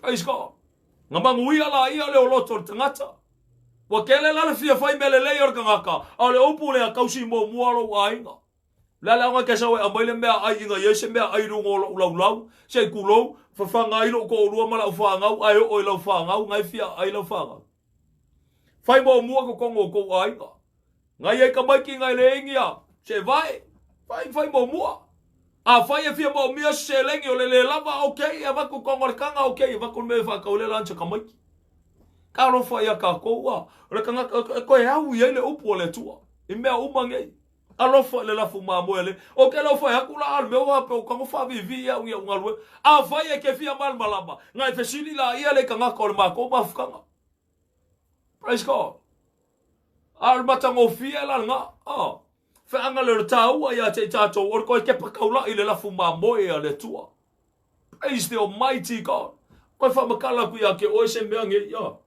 o me sa fa penga nga kupule isi o tolua ke le fa ke minga fa penga nga fa makala e ku sai fo male mai fa ale ai o la ya fa ki ai nga ya nga fa penga nga se le diagnose fo mai nga fa penga nga ve lua kausanga ma ofa fo mai fo me ko ro le van ka ngoki ale ole nga ma wa loto ma ka ki o le tua ai fa me kala fo mai wo le van ka ngoki le se o fala au nga fa ingwai ka lo fo ia ka ko wa nga lua ia ai nga wa fa penga nga ko mba wa bulbuli ai nga fa pupur kala ko mba wa nga bulbuli ia le se ia fo mai ai ma fu me ka ole assume se fa u ka o le fo mai a onga ka o le fo mai ai se ma fu o le assumption o le ma fo fa o le assume a o le fa ma ongi la nga kiuke malanga luenga o le fai o le o i o le fo mai fai blood test ko fai me ko run through le me praise the almighty God a o le assume kiuke lo enga mala islander kiuke lo enga e fa penga nga o le kingo kasi ale o mafofau, okay. O le fofole o lo mai, le kule ma le kule. Lai fua ilanga vai, au le koe whailanga luenga. O le koe kepa kaulai, su elang kusim kilo, okay. Le kule, mele konga whai, mele... Lala mea whai, lua kausanga o ia whai al mea nga. O maange la, ia lea o le al mea kupu. Maua e nga, se a koa. Ngā au ilungo le port lea, i whanga le health port i au kilangi, le health port au kilangi fa mai au kilangi o le mea fa kuanga nga ba ele au faanga e koe maua mar compensation le le kupela ai o au wala fa penga nga fa yesu e maua inga yo koe kava a koa mai o le makau ki ala le o le mea le fa inga o se lengi ia ai ke le ku ilunga li sionga vaenga Ale vai nga ale nga fambela vai nga currency ale maua. Ole kasi male kolu miliona. Ya ale winga le famu kalanga ki kilo fua e fa ale le mafu fau kasi male kolu miliona okay. Fa sa fua mau kule ai ngo mau kusia mau fanga. Ala e fa nga se lengi le a wa fo le ngal wenga le tua ma me fa penga. Ka lo fa ya ka ko wa. Al fa kaila ile li. Me fa penga nga fa pula yele tuele nga kaila ole me wa fa penga ko lengi kaika. O i ole a foi la ko filfilinga polar me a nga foi a o me la nge ko fa ke pa yele tua. Okay, a su nge nga kale. E lusi la nga la sengi. Le ai ko ru le ai fa nga. Me uma le nga ya. E lusi uma me ya nga ya. Ko ke pa ka ura ila i le fa pele ai e makaukia le tua mele makivar nga ka ya lu ile tua. Ele nga ka le nga olo soifua le tua sili yaku ka mau ainga lai le li. Kai lo ka mau ainga fa penga nga pese i o ka wi masui le la fai. Ia wo male o fa ku le fa mangalo. Fa mangalo yai. Fa mangalo yai o le kunga. But hopefully one day e au yel fa o kanga le li ile fo ma. Alo 1.3 million is ele os ka mai kupe. Alo kalongo ku ya ke o 6 or 7 years ago. Elos ka mai kupe nga ai fa mai mafai nga bo wa kulisi vai nga ilunga aku ya le vai nga la le currency ya le winga yo fa mkalanga no e ka mau ai nga aku le me social me ma ka ukiela malonga maka ngofie o le ka mau ai nga inga ile fa tua praise the almighty God o ila le fa penga ko ke pa kaula ia nga ia ka wa ke le sa bola tulu pele o le ke pa kaula ile la fuma moe le tua Oile au ngaleli. Pese a me la ko fa me au ngaleli. Mo foi fiao. Praise the almighty God. Al fa fkaine lo tato matua. Praise the Lord. Ese kulo wale kau foi kau ko lis comment le Ya, ol maka mo fiela nga le la ko la ka wo ko nga ya. Leva mai, amen pastor, moa e failo ainga. Ona e sa waile avelvi inga ile tua. Ka wakele. Ko kele la o ngisho meange ile ka kifafka ile ile ka ko fo ima ile upole tua. E fa penga nga ko fa ka nga le fa manga ko ba ile upole li. Au ngishinge o vai nga lo fa penga nga feio la ko kele o fa fia. Ka usi inga ora ko ainga. Ma fa penga nga ke pa kaula e ko fa ile fa ko ainga ka usi ila ko. Wa feio ko kelo ngisho foi fea ko kilo e longo rua malang fanga. Se kulo wa. Karango ai foi fea fa olinga. Ngisho foi fea fa olinga. E ka solo mo yo la ko fanga o me le ngupia. Ele o ngiloku. Ala kala vo u fanga. Ala kur foi fea au lungo pule la. La unga le upole tua. Ma ka mo foi fa konkongul fanga walisi. Ayo o ilanga whanga wele o mawhai e ia nga controlling alanga whanga. E koe fisili la ele koe ngā kulanga le o le ala mea o ngā whai koe ngā me whapea. Simple la. Whamaulalo loko. Step down. Alwe wa ilau whanga. Whai whalelo ainga. Whamele upoleli. E mangingo le upoleli. A whai ele mawhai o ngā e whai alau whanga. O whai alau ainga. E whapewhea o ngā e sawe. Kausine e kale si aleli. Ai ka auelo koe ngofo le lalo. Fa ba vai me mar kofi or fai fiao nga saura ia le ke alo fai mo molo ainga a puki mai kongolo fa nga mai fa ko inga lo fa nga kala ngo ilo fa nga la ko mela fai ia ele maka ngofi a ko ke lo fai fiao le fa penga le nga ka nga ngi so fai fiao o la ko fa nga e fai ia la o fai o la ko wo kenge ngi so fai fiao o la ko kali fai fa nga fai la ko wo kenge la ko fa nga kamba wa ko lu fa nga wele fa ipoipo a o ngisi o le fa nga inga o la ko fa nga wilu ngol worship team le fa nga inga ngisi e fa pe nga a be yele ko fi ki a kongo o le fa nga le ekalesia ngisi o la ko nga ko ke pa ka ula ila e ke o ngisi o me nge o le fa pe nga mama fa ku le lo ko leisi ala sa wa le kala mai lunga fa mai awe ke va aire ka nga ka va ile tua ala ko fa manga ku ya ke oe a o nga va ile tua e kele mango fo le e reveal le tua me a lo fa penga nga fa e o nga iru moleli ka lo fa ya ka ko wa e kele fifi le mu wa e kele ngu ai fo Ai fa pe ngau nga e fa ilo nga iluma. Ai se ala nga o mea uma e fa ele tu ai fa la sia ele mal malama. Le ala ke le nga nginga ba ia ia isa ia le mka o po limo foi po lusfu. Gele o ngisi o mea onga. E o onga iluma o le tua. Ale sua malie kongore au loku. Sua malie ia ka ko mafua mai sia. E si se o le mea o lai fa ilunga yo. Alo fa ia ka ko wa. Praise the Almighty God. La ka ko aku ia le upoleli. Fa male upoleli. O le pule le leilo na lava ainga. O lo ua ususka ima ia te i o lana whanau ma le fifi le mu lava. A wa a whai e leilo e se kasi o nga pule ilo nga lava ainga. Pe fa pe feo nga kausia i ele e ka le sia le atua. I le mawhai o nga e kausia. Le mawhai o nga e kausia le e ka le sia le atua. Ma fua mai sea e ke le lo kausi kongolo ainga. A e loala kausi kongolo ainga. E le ngaka o le uska i whangale o le ngā wai o lo ko rua ia ke oe. A e o i lau whangau. E ke le whapela ke pule mau kukua ia i la kou. A le winga o le whamakalanga. O le ka aua le o le pikola aua. O le ka mamari ki ngā e whai. Whakua inga le whangau ma whapengau ngā. Praise the Almighty God. Te o koe whakua ia ke oe. E se kasi o whai whiau. A le upula le ke le ngongi ia lafu.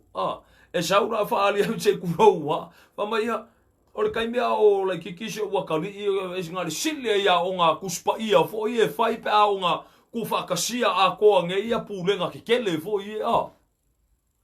O ia ngai ke kalongo o meri kaimea o le kikilo ua kali. E ar kaimiri nge. E o le kaimila ngele o koe aru se a kali se lo.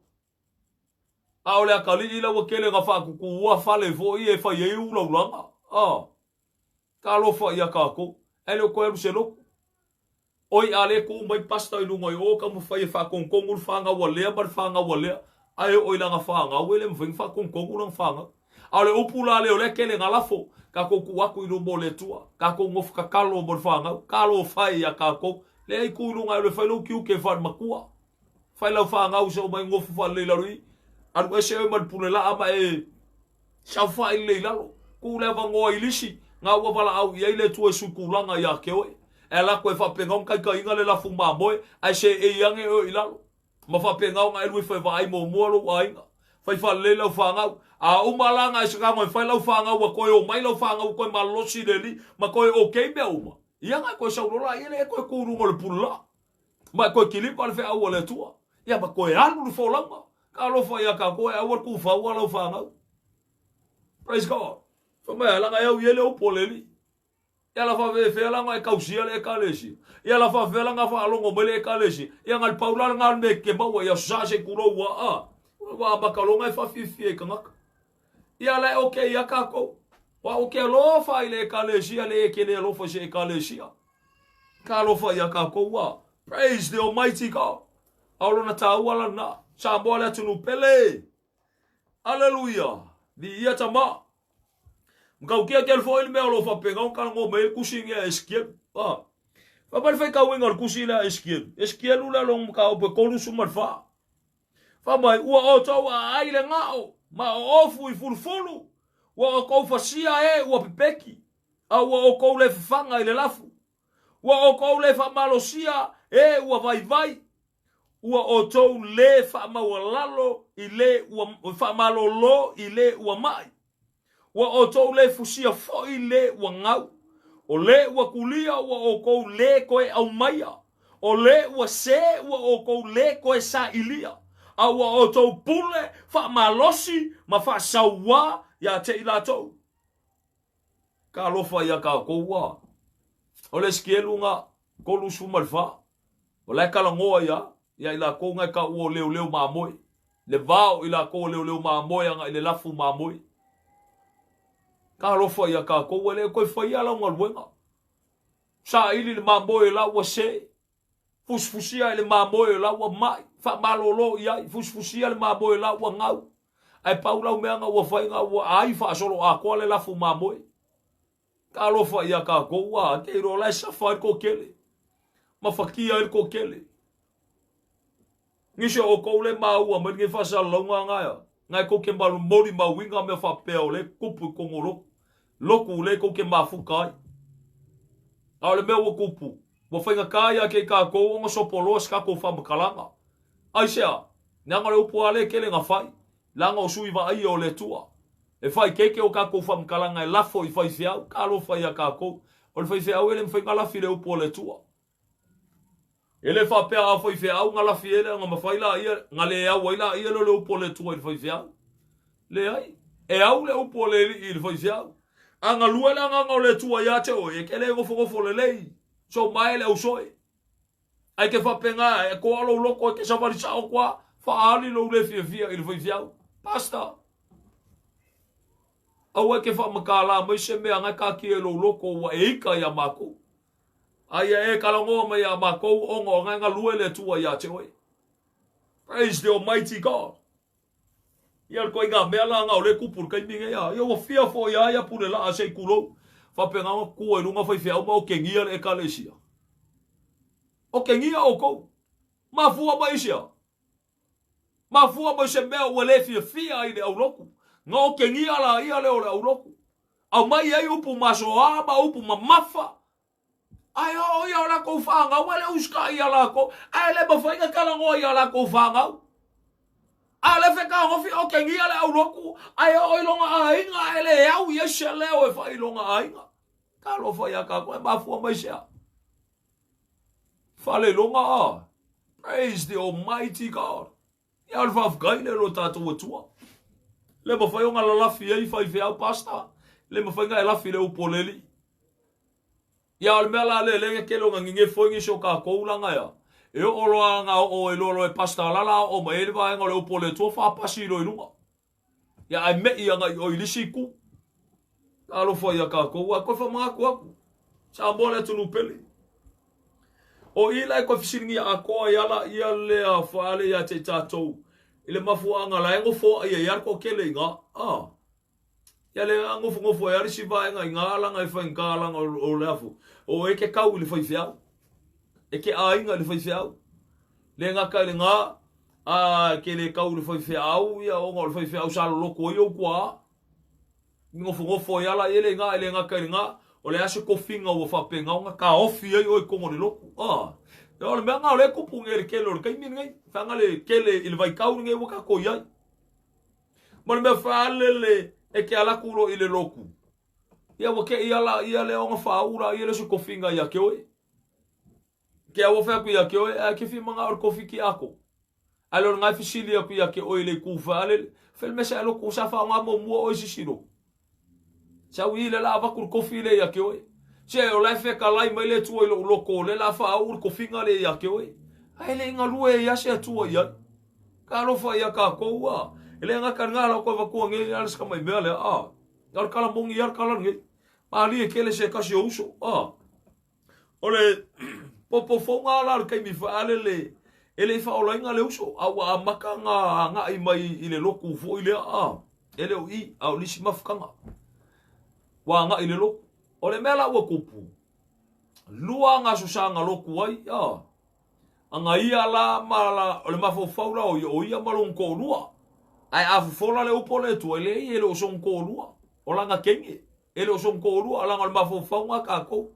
anga ngofo lua mamoi ba fuka ngofo fale kasi walua osu ele lua fale rechi lua ngofo au ko meki ai lo mafo fau o lo ko lua le ele o son ko lua me aka or ko lua o man fa pa ia inga i lu mo le tua me anga ka or ko lua a or kama fo ile le nga o lua mamoe mo lua fale rechi pe fa ka se lua fale lua mafuka ai mo lua fa nga ai ke lua le fa i poi lu mo le tua le ai ele o son ko lua nga ke lua ngofo ai mo le mo me ka o le o le fa ka anga kalo fa ya ka ko ngai fa ilang sala ale wengal fa mkalanga la la ye lo nga mafo fa o la o mson ko lu ai lo son ko lu ele fa i poipo ya nga o mala ia le o ba ia fa mer kala fa fa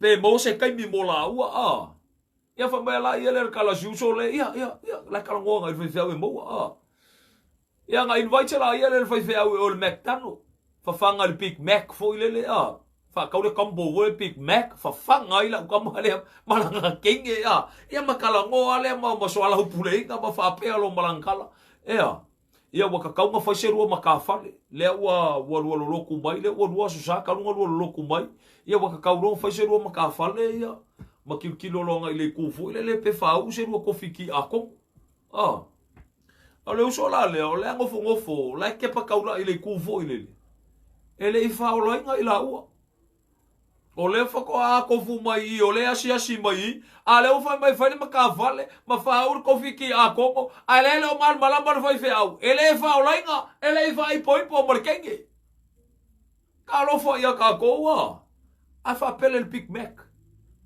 ka lo fo ya ka ko praise the Almighty God ia nga umala ia le nga alia au mai la ia le ia o na o ke ilo la ile mesiu so le mo ko fiu foi fe o ko fa ka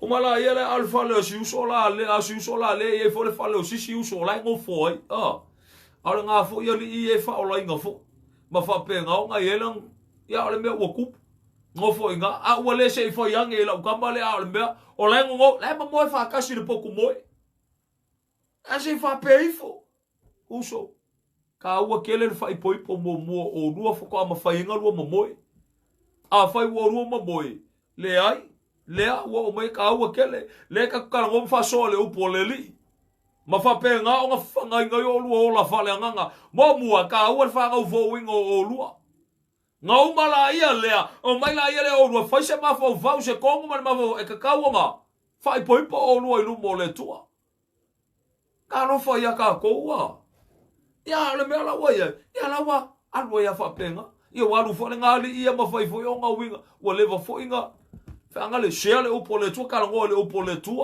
le me ma le me ya wa le ka u fe au ile a ba nga ia ya le winga il from kalanga ko fa pu kala a ke wa mo wolf so ka inga o le uso le ia nga fa penga nga ma ke ma sangi fo ya sa ma fu ka fo fa kas ia nga saula ia le au mai la le uso la le ia nga se mai lo kai mi mo e markala nga ma le uso le ia ke o fa makala nga me le uso ola kala la nga fa mo se kulo o yo nga e fa ka ngal mo o rua ile fa i poi po ke ia lo mo le uso le wa fa o nga o ke ia lo fo le uso o le van ko ma fu ka mo le uso le ale kala ngo ko le uso le ya oko o malola ia le ko e vidi le uso le van ko ma fu ka mo si va ngale akele fai a o nga ka ke maua kofi ko ngal wenga le tu ka lo fo ya ka ko wa a wa ele fo lo ali li vale mai fo ko ke akali anga kupungi se me ala wa o ko mo sa ola o palasi lo ngole ulo oi ma le ulo foi fia ura yo ma fu mo se ele o foi ngal wenga o lu ai ka lo fo ya ka ko wa praise the Almighty God ya ngala fo ko ke isi usonga ko kangi e ko malingi roi maka jiuso le e fa pela anga ia ole sa ole me ole fa ye nga ia ma fu ma se e nga le lo ko fi alu ile li fi pi ile li ma fu ka ile li a o fa pe nga fa la sa isolo ma me o ma fu mo la ko nge kai ka ia o la ko nge le fo ku le la ko la fa le nga ele fa pela o fa ku fa pe se vi ingo sis ya lo wingo fa kalanga o me ange ka lo fa ya ka ko wa praise the Almighty God le ala fa fta ye la le tu sa mo le tu no pele fa fka ye le li o ngolang kuspa ya le o pole li fa fka ye li o le nga pa ya fa fka ye li o ngolang fa o kama praise the Almighty God ya al fa fka nga ilo ta to tu yo fe la le wo ya ya la inga wa fa pe nga la nga au la le upu i si va nga le ya me nga bo mo nga ye la wa fa o la nga ila wa ma fa pe nga fa pa ye nga ila o ilu mo le tua ele ko nga nga se me voile la bela ka ko so mole beli mai fea pa ti nga wo ilo ka wala le sa mo la tu nu pele le lu ngol fa kalanga manguia le loko ngole upo le tua sa o me ola kiliba manguia le loto tangata o ngala yele nga wo ka fa pe nga fa ya me o mai nga ya vi i ai le tua praise God ka wa ke le sa o me fa pe nga fa nga i tato e vi ia tama ia lela wo fa nga inga ele tua lo la wo soifua mo la wola a wa fo ri ka ko inga fo le ngal wenga le tua praise the Almighty God ala ta wa le sa mo le tu no pele ya te tato o le mal malaba le o tato le me lo tati ele fina ngalo le li le nga ka ile akili al ka ko va ai ya ila ko wo lo fa pe nga ave ma le ma mo ya te tato ke lo ka me fa pe nga o fa malo se ko ya ti oi fisili ai a we ke fefe ke fisili ai ele kai me fa pe amber kala nga ka se mo kwa fa vale ala fisi le ai langa ele se fisi le ku vale fisi ele se fisi le fa vale ila lo large le nga fisi le nga fisi o lo fia mal malama ka lo fa ya ka ko wa ya ka wa la nga sa mo le tu no pele akele o ngisi fo yo maumea o lo fa pe nga fa ki e fo la ngol ke ko kele o ngisi fo fia se tu lo wa ke la nga po le fa ka usanga kaluai e o ingusila fa ka usanga kaluai sa le ai lua ka usanga kaluai sa fa pe nga o nga o foi fe au mai fafo o le Amerika ka palan te kulo Amerika o le foi fe au fa o lainga e lo fa va ka ngo ile li ma fa pe nga a le mela o kupu o foi fe au le kwa le no e simbe o la e fa ki ai foi fe au le ko mo wa engal news nga pule le ola foi fe au fa o lainga pule le ola fa au kala e ka ko wa ele o moele ele o lolang ele o simbe fenka ya sa kangi nga ave ba nge rol mal malamba au I ko wala ko ya ele o poleli praise God condition me fa penga nga ave il foi fiao me fa penga nga ui il foi fiao ele nga kala ele kule kala ngo mai ele mo moti on ka opeko ai fa penga ko kala ngo mai fo il kusi atito kusi la apostolo Paulo ave atito ele nga kala nga kuskusinga fo la apostolo Peter me fa penga nga ave condition fo il foi fiao il mo Peter nka opo lima vi ya tama kele anga ibe lo fa penga nga kangia mai me ao nga usia el qualification or foi fiao que kaule algo é causa ele vai ver o filme nga o nga o filme nga fa o baya filme nga I o baya le ai wala vale o poleto que fai kawinga wala vale o poleto que mai mo ile o langa o foi fiao wala vale o poleto e fa penga nga e kuli makai mai me o mama fa msingoinga o mai me o nga ko sauro ila lo fai o nga ya o nga e fai alma fo nga le mo kele nga ngofo ngi shoka ko ni fale kala mo e ko nga me fale o ba kele era nga lo pusa o le pungi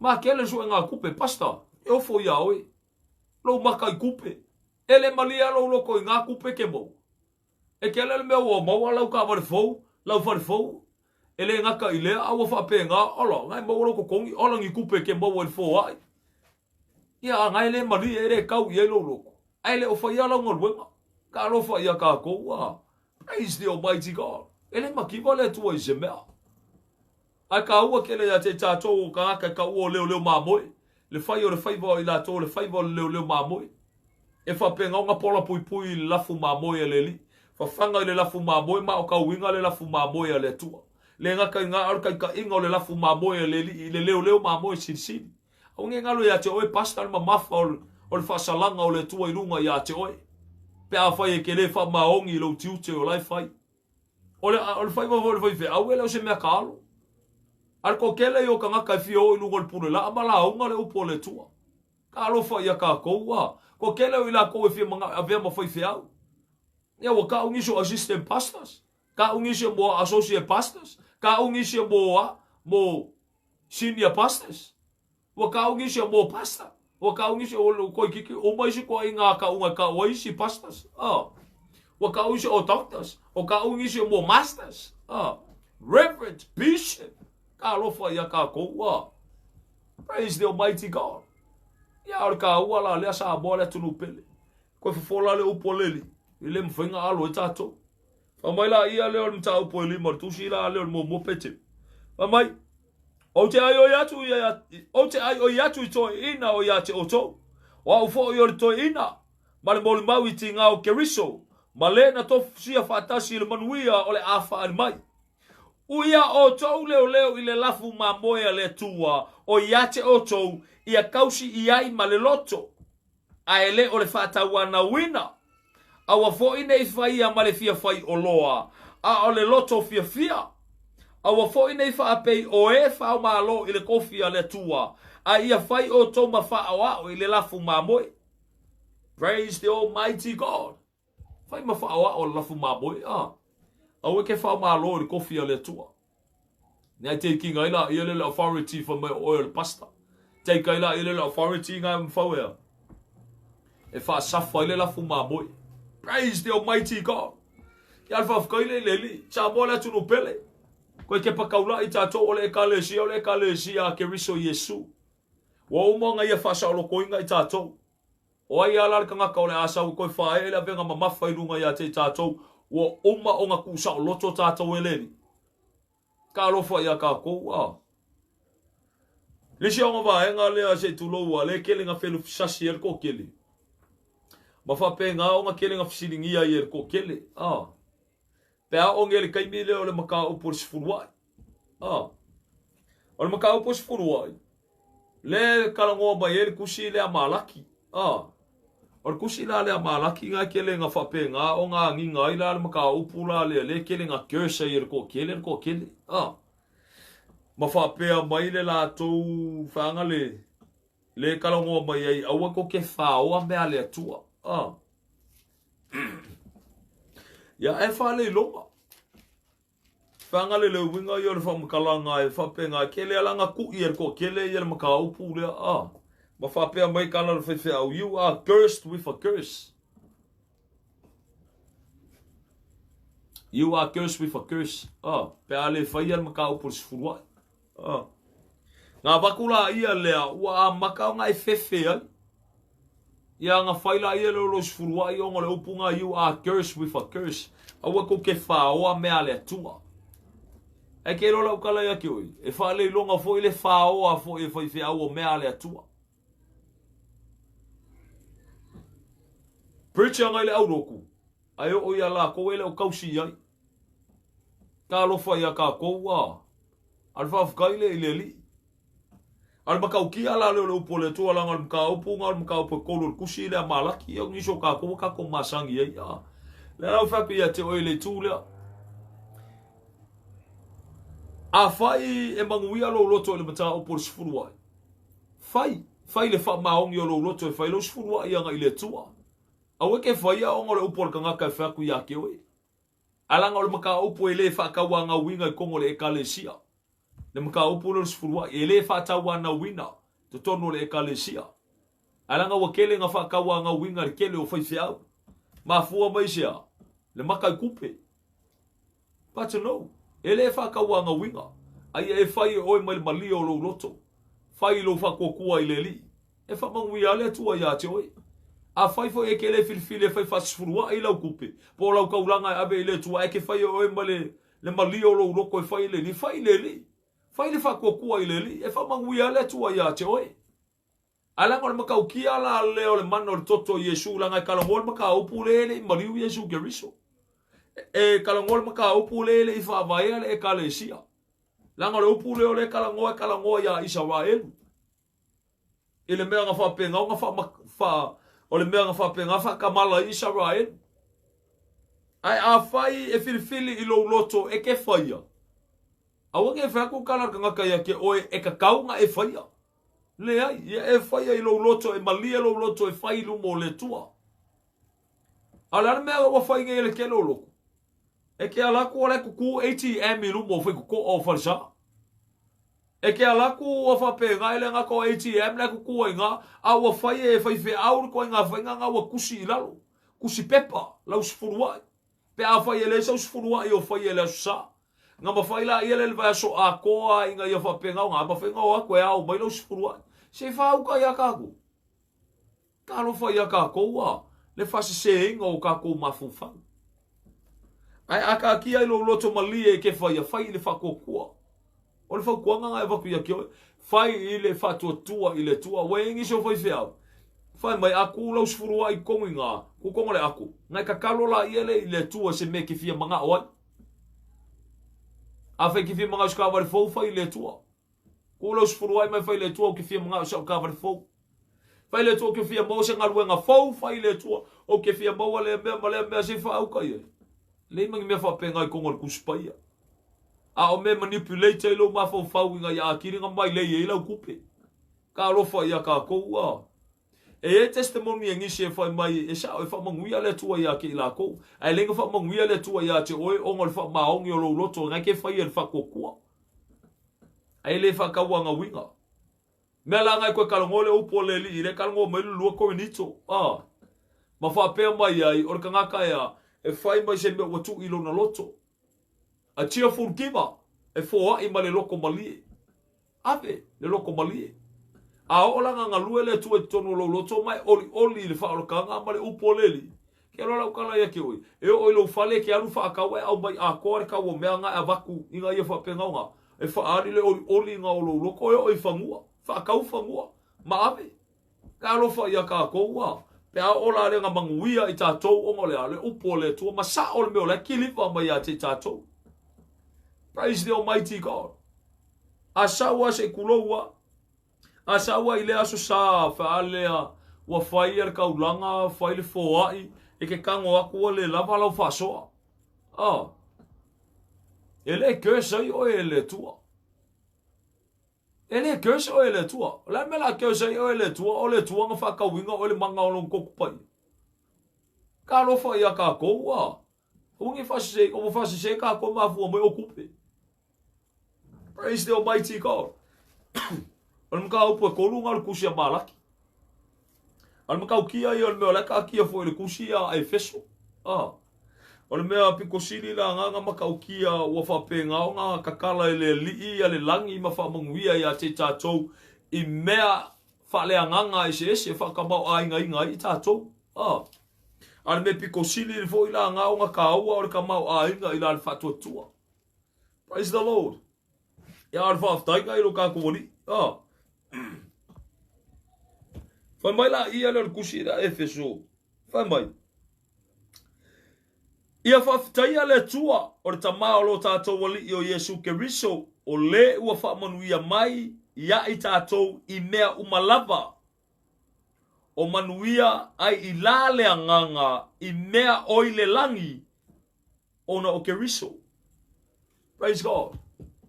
E le sisi manguia sile ke maua mai ngai lo, ne manguia e fo inga me ke riso ia te oe.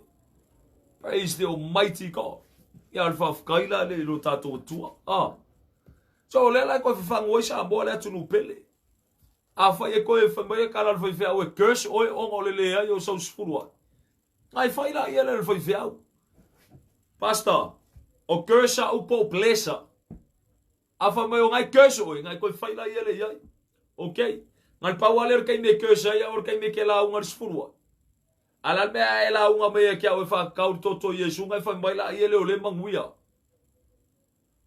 O ye ke launga me kau kupe ngai fa mai le o kēsa a launga ile lo fo le tua ngai fa mai la ile le plesa. O le fe la o me ngai fa mal mole. Gospel bliss. Praise the Almighty God. You are a blessed generation. A blessed generation ka ko o Yesu. Wa ka ko manguia o Yesu ai o man maka pusifuruai awa ko ke ngao ia me ale tua. Awa ko ke fao me ale ali. Yo ko ku nga ku ile tua me awa ko ka ko ai. Ai o ya ke ele o fa baung ye fo. E o ya ele o fa baung no faiba. E o ya ai ala ka apele ai nga ale la o pusifuruai ala ka apele ai nga. Eu ia ia le fa maongi fo inga ia kausi le upo le tua ka rofa ia ka koua. Praise the Almighty God. Al ta wala le ia te tatu sa mo le tulu pele. Ko ngeki ka ko le right source. Le ala ko fa ko inga ingi so tatu se tulo wa Aka ko mai le upo le li. Ele kai me fa penga ka ko pala awa i le tua e ka kala mai el fina ngalo le tua ia te tatu. Lord fa mon mole. O fia wese au ke whakari se me confirm manga iai. Ele kai me ke e lau wha alongo le pokalame se kulowe le ngā kaunge pokalame mangiso o iso pokalame. O lau wha pengau ngā nginga ile upo le tua. E ke e lau wha alongo pasori. Ngā confirm ma koe le upo le tua ia te oi. Ka alofa ia ka koua. Ale me piko sini la le ngā maalie. E maalie ia kia. Ai le maalie. Alu winga le whamkalanga. Alu nge se kala inga. Se kuloua a fai se outreach vale le pe kuku kai makeki po lunga shopping center. Po fea lava se meo fai lunga po kalame fa pengei Kele alar kai me fa malosi mo fai fea au ma auloku. Fa malosi ia fa penga come to Jesus. Sau ia Yesu Keriso. O follow ola ia Yesu. E saure ka ngaka, o ngā le whaalongo wanga o Yesu e whapenga o ngā mapu mamau e ngaka i al malolonga. Ai o le kai mea whapenga o ngā sau e kokongo le loko. E se a mea le loko o lai whai. E se ale mea langa whaalongo i lungo i o launga mai o. Ai e se ale mea le launga i kongo le loko, ma whai kongo le loko. Ka lofa i a kako, e mafua mai ai, mafua uma mai ai le whai whiau. Ngisho i lako, ua whaile maa o lako loko ma le mafau fau. Ngisho i lako, o le whai mea whaalongo i le ekalesia. Ngisho i lako, maa losi whaalongo i le leo o le kōrua. Au ngisho i lako, o lo vai vai tama whai pe i lumo le tua. Ko whiengi whai whiau e maa losi kele le whaalongo longo i leo o la kai kōrua. Maa losi kele le leo o le whartua i le whai whiau.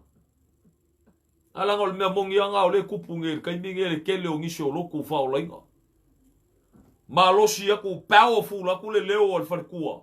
Ngai lo le leo o le whai whiau. Kele foi lao kongu o mea uma e whai. E whai uma e le wharkua. Poluki e le whai whiau. Iang kalongole o le whai whiau pe a che kuloua. Pe a le maa moe foi le o le mau o le sele foi le ala e o le wharkua ia le ua o le whai whiau langa lo kusa oa. Kama vale.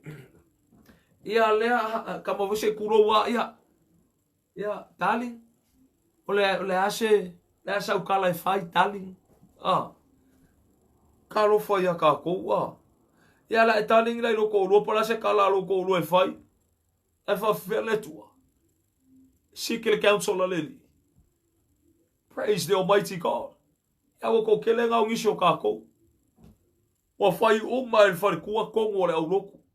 Fai uma e whare kua upu whai le au roku. Wa o le launga inga o le upu le tua i lunga o le pule la awa whai uma e whare kua. Ai lai wha mai pa e pār whai whiau. Lei ma se mea le whai whiau o whaia. Ngā le wholo whau a le mea le whai whiau o lai whai. Ma paki o ngā lima ma a menge i rung kōrua le launga le upu le li. Ka ro whai a ka kou Se i whau ka lai ai. A o mea o onga o lai whai i lumo le tua. E o onga i lumo le tua. Mea ua whaakanga e whai whiau o ngā whai kongolo. Whamakala inga lo lako poko ma lo lako waka mai. Ma fua mai sea. Wale o koi ai sea. Whai mea whalongo i le tua. Awa whai mea whalongo i le kōrua. Wa vai e maka o lo ngaka. Wa o whalongo ai. A o ngā sasau mai lima o le wharkua. A se kuroua. Kai mea nginga i le leo o le wharkua. Maka le auroku ngā le fifi le mua. E o a i le whai whiau ngā le pungoua i lalo e le se kala i whaia. O malonga whai uma i le wharkua kala. Ngā le liu mai lola ia le whai whiau ngā le paua kala le whai whiau e whai. Ngā ua sau ngoa aku le ki ngā. E le koe e whasilia fo i sau whamakalanga. Ngā ua kaukala aku le wharkua. Le ki ngā. Whamalolosi. Se whauka iai. Ka alo whai a kako. O ia ke whai mai o le whai whiau. Oe ke whai mai o oer sui wa ai o letu. Ai wha le longa E makua maule lele maka selo le wharkua ia ke oe. Ka rofa ia ka koua. Ai o fo ia whartua. Whartua. Ia e loro kulanga i kukongo le whale o le tua. Praise the Almighty God.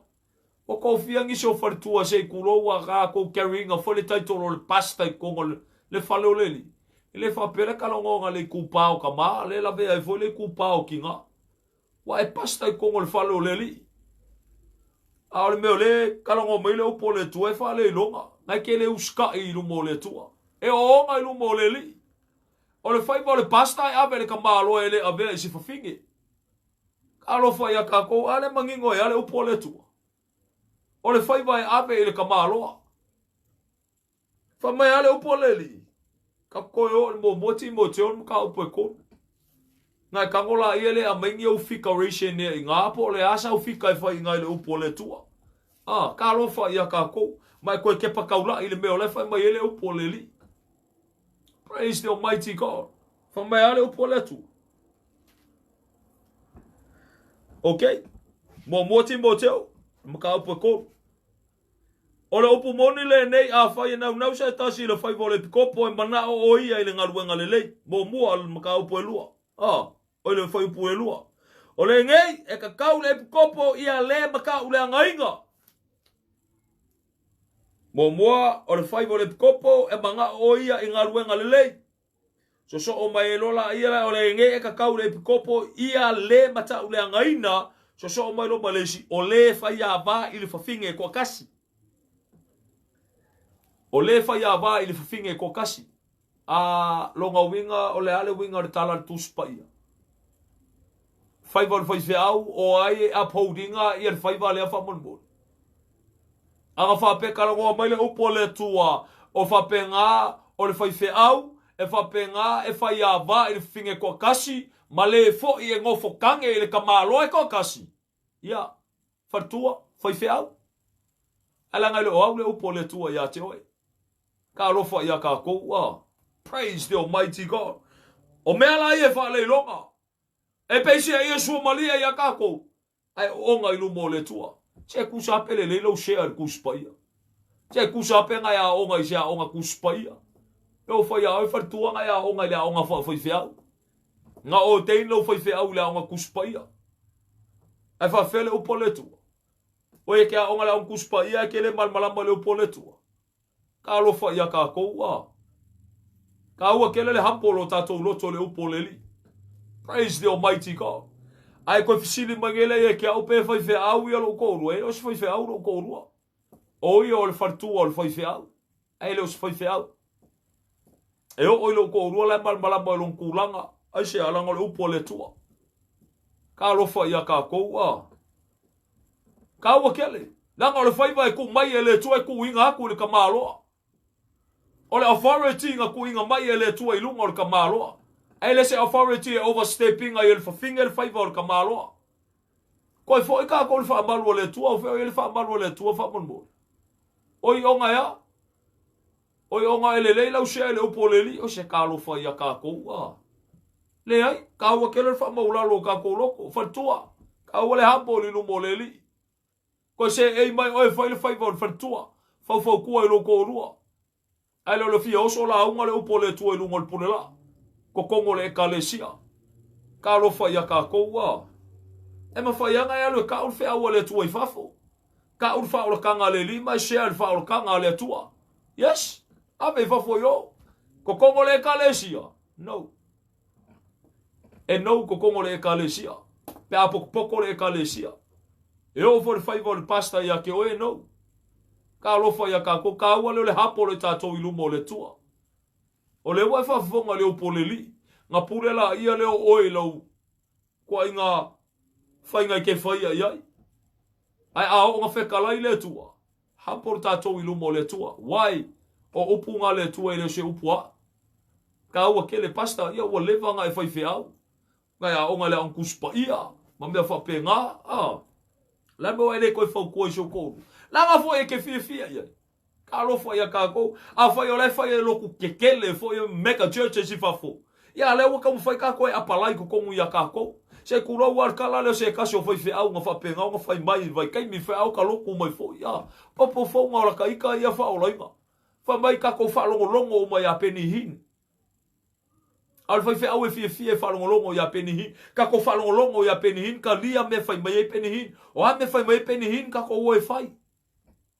Fai me le fai mai peni hin fa sang ko e pua ka ko. Au ni o ka ko ka se sami ngi pua. Ai se alanga le fai mai peni hin au nge ko ai pua ka ko. Oi la ka ko fa longo ya peni hin e fa fele tu.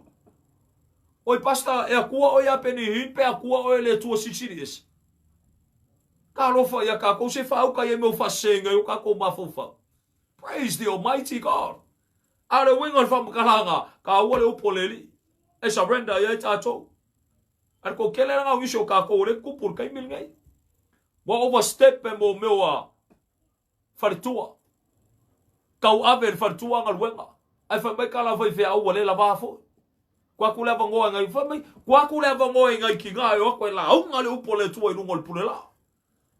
Ka lo fa ia ka koua. Ia fa mai rola ia le vai le nga wa ku Maria maka ule upu ile uso o Yesu le nga la ku le fa finge fo le sa Maria maka wala nga inga al silio se ka le sia le nga. Ka lo fa ia ka ko le upu le li o ko kongo le ekalesia. Praise the Almighty God. Ya fai fong kanga vale se kulo wa fai fanga la o ngeke me fai se loku. Ngofo ko inga. Ngofo wow. Ngofo ki a kongo. E la unga fartua. Asia, nanga lai pasta fartua ke lo si me wa ka je kulo wa a. Pasta ya fo finge. Aya o or kamalo, o long ko ruo le wa. Ai pasta finge. Pasta fo finge. Aya o or kamalo ko ruo le wa fo finge al pasta. Kalo fo ya ka ko o fengi me fa penga ko ngole upole tu. Na fingero. Awa makele lo ku fa lo ingal me nga. Kalo fo ya ka ko wa. Praise the Almighty God. Sa mole tu no pele o me o nga be ngai lu mole tu. E fa le longa. Me la nga le o nga fise ka isolo ai me uma. Ma fu mai sia. Wa no longer ko sickle council le tu.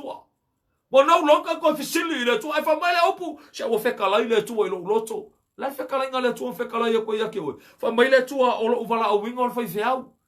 Fa mai le tu o vala o wingo fa fiau. Oi. Oi fe kula tu o vala winga o etina o fa fiau. Ale fa mai le opo le tu e le fa fiau o etina. O ele uska ia ia. Ele uska ia o le leo nga ke fa mai uska ia o le opo le tu. Praise God. Alfa fkanga ile li. Sa mola tu no pele, a wale fa se e ka ko i me fa penga, wa feka lai mai le tua. Se nga ngofo ele si aso nga o ke il fa mai o le tua ya kia. Fa mai i o ko rua le la a. Alo fa ya ka ko, o me uma ko e charge uma le upo le tua. Hallelujah. Praise the Almighty God. Ia nga o ia le fa penga a. Ai se ala nga lai fa i lo ku kikele le fa fo yo. Lai fai e Joel Osteen marako. Lai fai e isi loku makau gia ala yo mo meka o meka churches la yo. E fa au o la ko kai ko lu e fai ma fai feau. E fai feau ka ba loko e fai feau finge. E lengi me fa penga ko ngar kuspaia. Ka lo fa ia ka ko wa praise the Almighty God. Le e mo fa e fartua e kausi alo o e mabalu e fartua o e fau tua. E wa ke fia oso foi no ngol pure la hapo loto tato. Ka wa ke la ma wala lo tato loto i lumo le tua. Se kusa pele le la usia. Se kusa pe fa mai o nga ya o nga ila o kuspa yo me la le ka ke ma ofa ya o nga kuspa ya. A o nga fa foi fiao. E o ya o nga ai le mal mala mai le upo le tua. Ai se a na nga fa le longa manga o le kupe. Pa wala me la e ko kongi la upili ya o nga. O ma kongi la upili ya o nga ya nga fa au wala i le oi. Kalofa ia ka koua. Praise the Almighty God. Ia fa fkai ngai leli. E mela ngai le nga upside down fa solo a ko me uma. Inside out. Ia wa savali la ia le wa mai le unu fa nga savali ai vai. O le unu wa savali vo la o vai lo o fa pe lu nga yo. Le nga ka nga o fa pe nga o savali kalinga. O savali maka. Kalofa ia ka ko. Ia sa ole ora le tua. Praise the Lord. Ia alfa fkai le lo tato wa tua a. La fa pe ia o e pasta fa finge la le maua o e la fia finge ia. E ke ia le maua o e ia. Ka lofa ia ka ko. Praise God. Pasta. Fai me fa longo i le tua. Kele le mako ngā leo ngai ke fa longo ai. A o leo ngā ua fa pe ngā o ngā fa se ngai. E ka ua kere ia te tato lea. O le koe o mai ka kore me olo ka kia le upo le li. Ia makau kia la ngā le upo le tua koe usu whai la lo fafu. Whamai o le nei. E tatau le pikopo ia le matau le angaina. O le whai a vā i le whawhine e tō tasi. O i le nā whakali. E whamea? O le whai a vā i le kamaloa e ko kasi. Le ai. O le whawhinge ko kasi le whai mai. O le whai a vā i le whawhinge ko kasi. Longa winga a whai whi au lola le whawhinge longa winga o le lesbian. Pe a whai la o lai la whai whi au le whawhinge. Longa winga o le lesbian. Longa winga le o ngawhasaka malo o lai ngofo o le whawhinge. Ka lofa ia ka koua. Praise the Almighty God. E lo se mea whankaya sa kangi ngā vea maangelo na malmalama. Whamaleo poleli aungi au ka kou mao whai. E lo se mea whankaya sa kangi. A vea maangelo na malmalama. Praise God. Ai whapengau ngā. Koe fo i me ka kou leo po le tua. Ta ua tele. O ila ilo elari tangata ilo wha maulalo ilu mo le tua. Pea.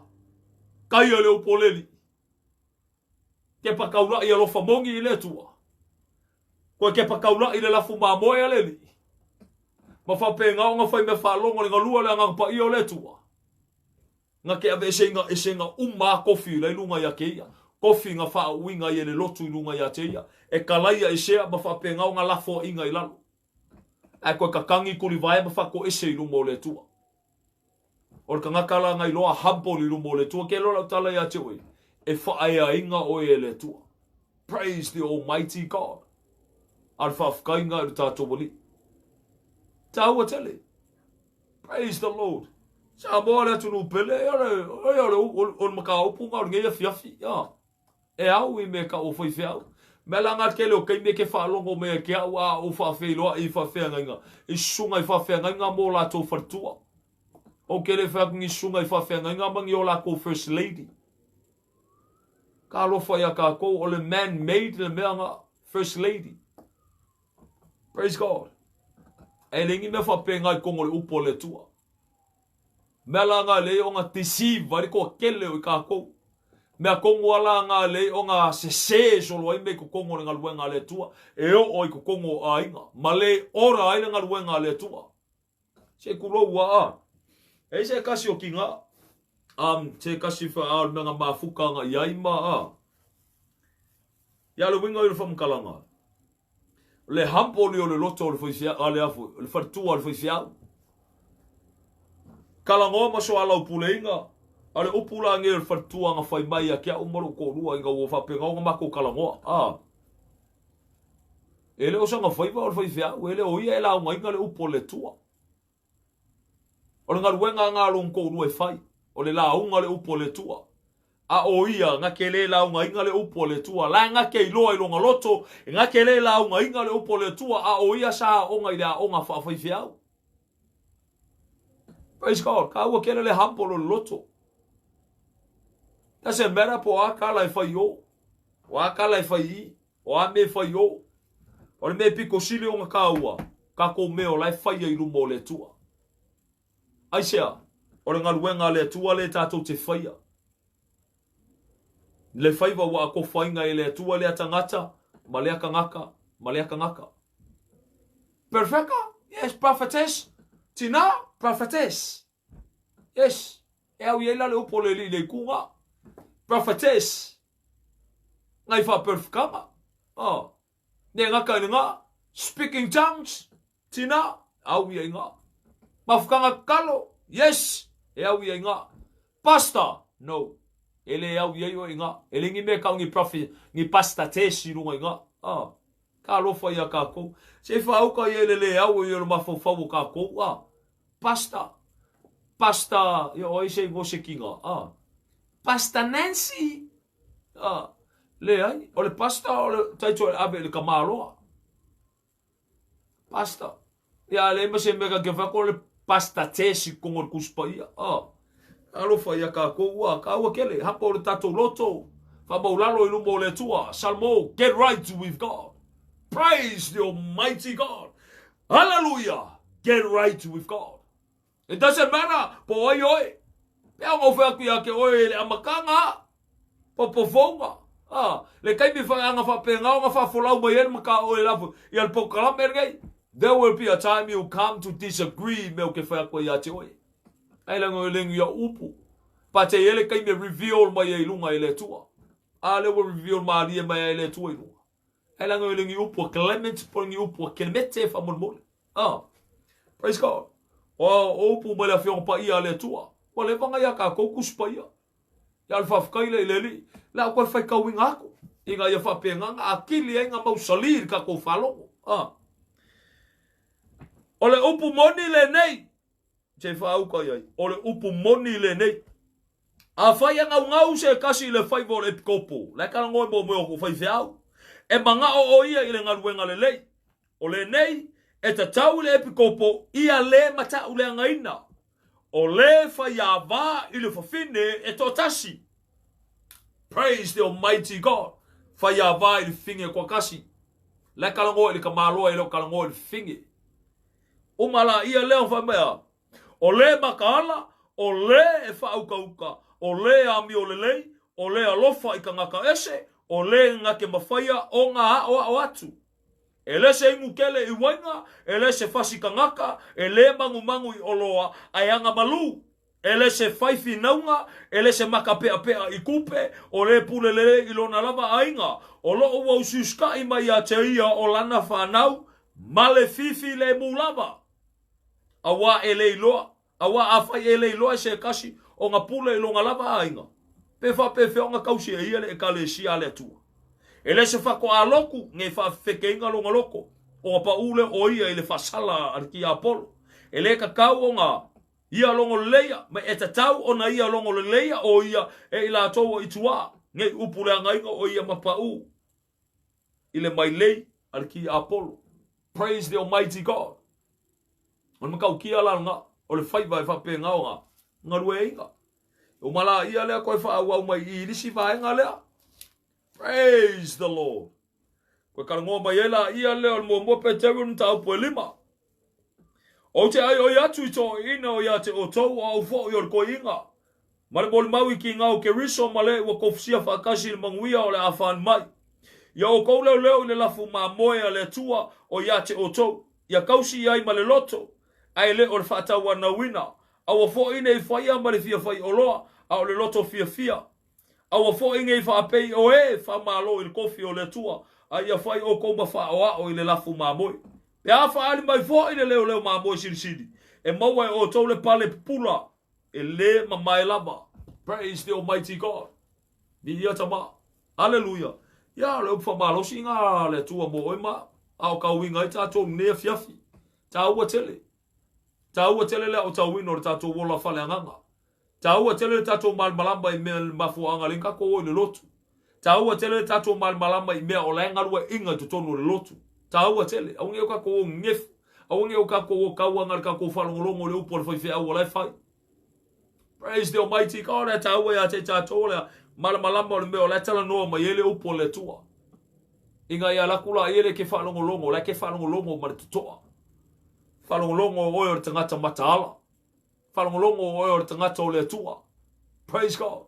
Ke ngalua inga fo ilo whaiva o ame o wala au inga o le tua ko kongo ngalua ngā le li e ke whaia I whatua tua I le li. E ke whaia malo wa lofa I le tua. Praise the Almighty God. A vea le mea o le o onga bo I tātou. Ka kou o le awhape ngā o ngā saungi ako e fia mga a vea mawhaiwhi au. I le ngā kari ngā au ngisho ka kou I loa hampolo tātou loto I lumo o le tua. Praise God. A ka ua kele ia te tātou. Aise a langa o ngisho meo le whai e ka koe o onga I lumo le li. A le fia ka koe e whai. Take it for granted e ka koe le lofa ma le lofa muki vale o le li o longa nga malu malanga whapalpali. Wa take it for granted e ka koe. Ai whamone upo le li. Awange e kau whakau wainga I tātou. Praise God. Ia le whaftaile lo tātou watua. Sa mbole atunu pele. We have to get right with God. Praise the Almighty God. Ni ia tama. Hallelujah. Praise the Lord. Tama e whaftaitele mo la upu nea fiafi. Toi lui tawina I mātou matoe au tawina I mātou. Whaftaitele toi whatepaino I mātou I la upu moni. Whaftaitele le whautua mai o la ufio I ate mātou ala I la upu moni. Whaftaile li ia le sinu ino la upu moni o mātou lotu. Mi ia o e whabavau. Te talo le li ie. Lord, oi se tasi wa whamaulalo le loto I ate oi. Oi se tasi wa whapena o manuia le loto ona oi. Filua ina le loto ma le mawhauwhau. Lord, ina ia taura I ate oi. Ola matupu mati a ero na olanga I whawai I ate oi. I ia la wafio e leo no. Thank you, Lord. Thank you, Father. Mai a se mea mātou te whaia whapei fore mātou lava o ona I leo ngā. Mātou whaia tu samalo whatununga. Whamanuia la wafio so mātou atunu pelo Samoa. Lord, te talo ia la vea ina nisho I la tau. Whamanuia le aingon whatuatua. Ia tō mau e tausi I lau pumoni I lo mātou li. Whamanuia lo nu o Israel. Vi ia lau fio e leo noa. Ele ngata I lea whamawhanwhana o I uso ma tō whawhine. O sawaina o na o leo pumoni a lau fio. Nisi o upuia I mātou o na o lau pumoni le li e whamolmole whamangalo o I ate I la tau. Ar te talo whamolmole ia la vea ina ma whapulaina o la tau mata whaleanga. Whamanuia ta mai tō engol nea fiafi whenga malo longa. Nisi o whenga I mga luenga. Ia o nisi foi o lo whengai man whafoina o la tau sa I lunga o la televame. Folau lungo le sami ele ngata I lea o lungo pe au o le ea lo mātoli. Ia pola pui au lau fio sau ina I mātou umar mana o lau toto le li. Whamanuia le li e so se tasi. Ua whapenau na ngā lala ia te oe. Se tasi ua manuia o na oe. E ngata I lea maso se tasi o maua nei Paul Kalam. Whamanuia oe lo mātou atu. Whaftai tele ta māmu o whamunianga. Whaftai tele mo lau whauritanga. Whaftai tele Yesu Keriso. Whaftai le mana o lau toto. Whaftai mo lau pumoni. Whaftai lau whautua mo I mātou. Ni ia lau wafio whaftai anganga paia. Whaftai lau whaiaonga ba ia te mātou. Whaftai mo le whaunga mamana ba ia te oe. Awane mawaele ai lunga ia te mātou. Ai au ngalue ina pē ia so tōr mātou ola. Ina ia vi ia ai lau wafio. Praise the Almighty God. Thank you, Lord, for the boldness that you have given. Vi ia oilo mātou li. Whaftai tele lo mātou atua. Ta maore mātou talo lea. Tuina atu ia te oe. Si tia lea li ie I lau wafio. Whatasi ai matalilo I o mātou lava lotu. Matu atu le ia te oe. Ala atu ia te oe ke riso Yesu. Whamanuia le lau wafio le li ie vai ai o au mawai lau whanau. Whamanuia le li ie I o mātou ainga. Le ngata I lea whamanuia ina I o mātou walo mawhana. Una oe ke riso Yesu. E ala toi le li ie netau. Amene. Amene. Amene ma amene vi ia le tua. Vi ia le li. Ya, sa moa le tunu pele. Ya ole. Ole au tau wina nao le upu o le tua mo oe ma. Whamarusi a oe ta ua sa maringa ma ta ua folonga. Inga ia whapena o na sa ore me te pataula I ai ta ua. Praise the Almighty God. Ya, avatu ai fo ili whamalo ma le loto I whaftai fo ia I la tau o lo whapena. Na whaia pēr ia whaiva no talo mai mo I mātou. Whamanuia tele le tua ia te o tau. Le ngatai fo I lea. Ia I la tau fo I lo ngafa fo I marisheina o le tatou Paul Kalame. Praise God. Whamanuia tele le tua I la ungaruenga fitai tunga o lo whengai maoi.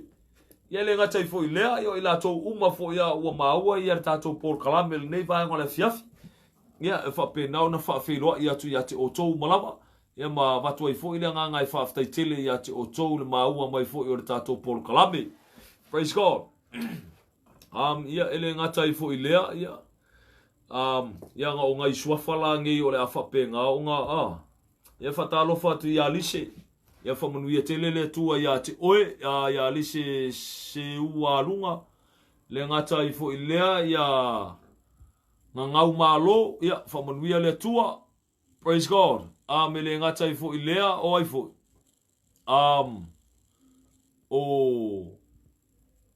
Ia o le tina, ia o si tina, ia se tuloua, ia langa o le tua lalo mai fo I o le tina, ia I respecta, whatalofa atu ia te oe le tina, ia o lo whapenau na maua ia le tatou Paul Kalame, ia fo I le vi inga I lo tatou watua. Me le ngatai fo I lea ia siela, ia whatalofa mo whawhiroa ia tu ia te o tō malawa, vi ia le tua whamanuia le tua I toenga fo le nefiaf, ia tupu I vau, ia whamanuia le tua, praise God.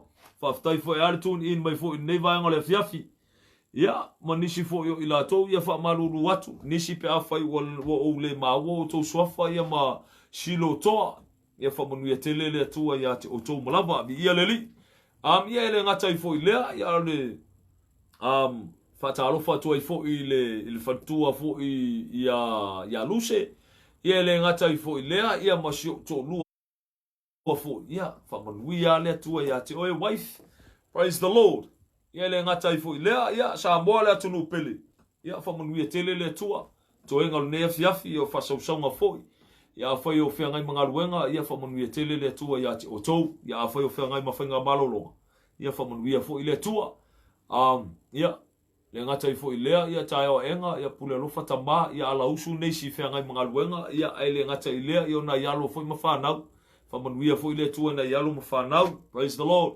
Ia make sure lo whapena o na iai le lancho ngai whangau. Vai po o manka kao la to o fua onga, ia le ngaka I leo ko kingi a ngai ka maiki o la ko se vai. Ta ua tele, ia ele ngatai fo I lea, ia orte te patau la I homework anai ta maiti, ia. Ora kama fo I lele ka keke I mamori ka maiki lea onga, ai whai mai le ka laulo ka finge polo. Daddy lo homework, o whea ia lo homework. Ale kongola o, iso e mo kwa le whangai ngofo ai le whai lo homework.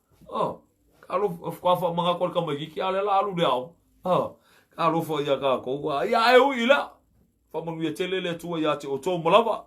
Tau pule lofa le tua ia mo stato whelo inga le vas fau a sau nei. Ia pe a pule lofa le li. Ia whamanu ia tele le tua i tō inga fau ne fiafi. Ia po nei tula whamanu ia tele le tua. Ono le suafa o Yesu. Amene. Amene. Amene ma amene. And God bless.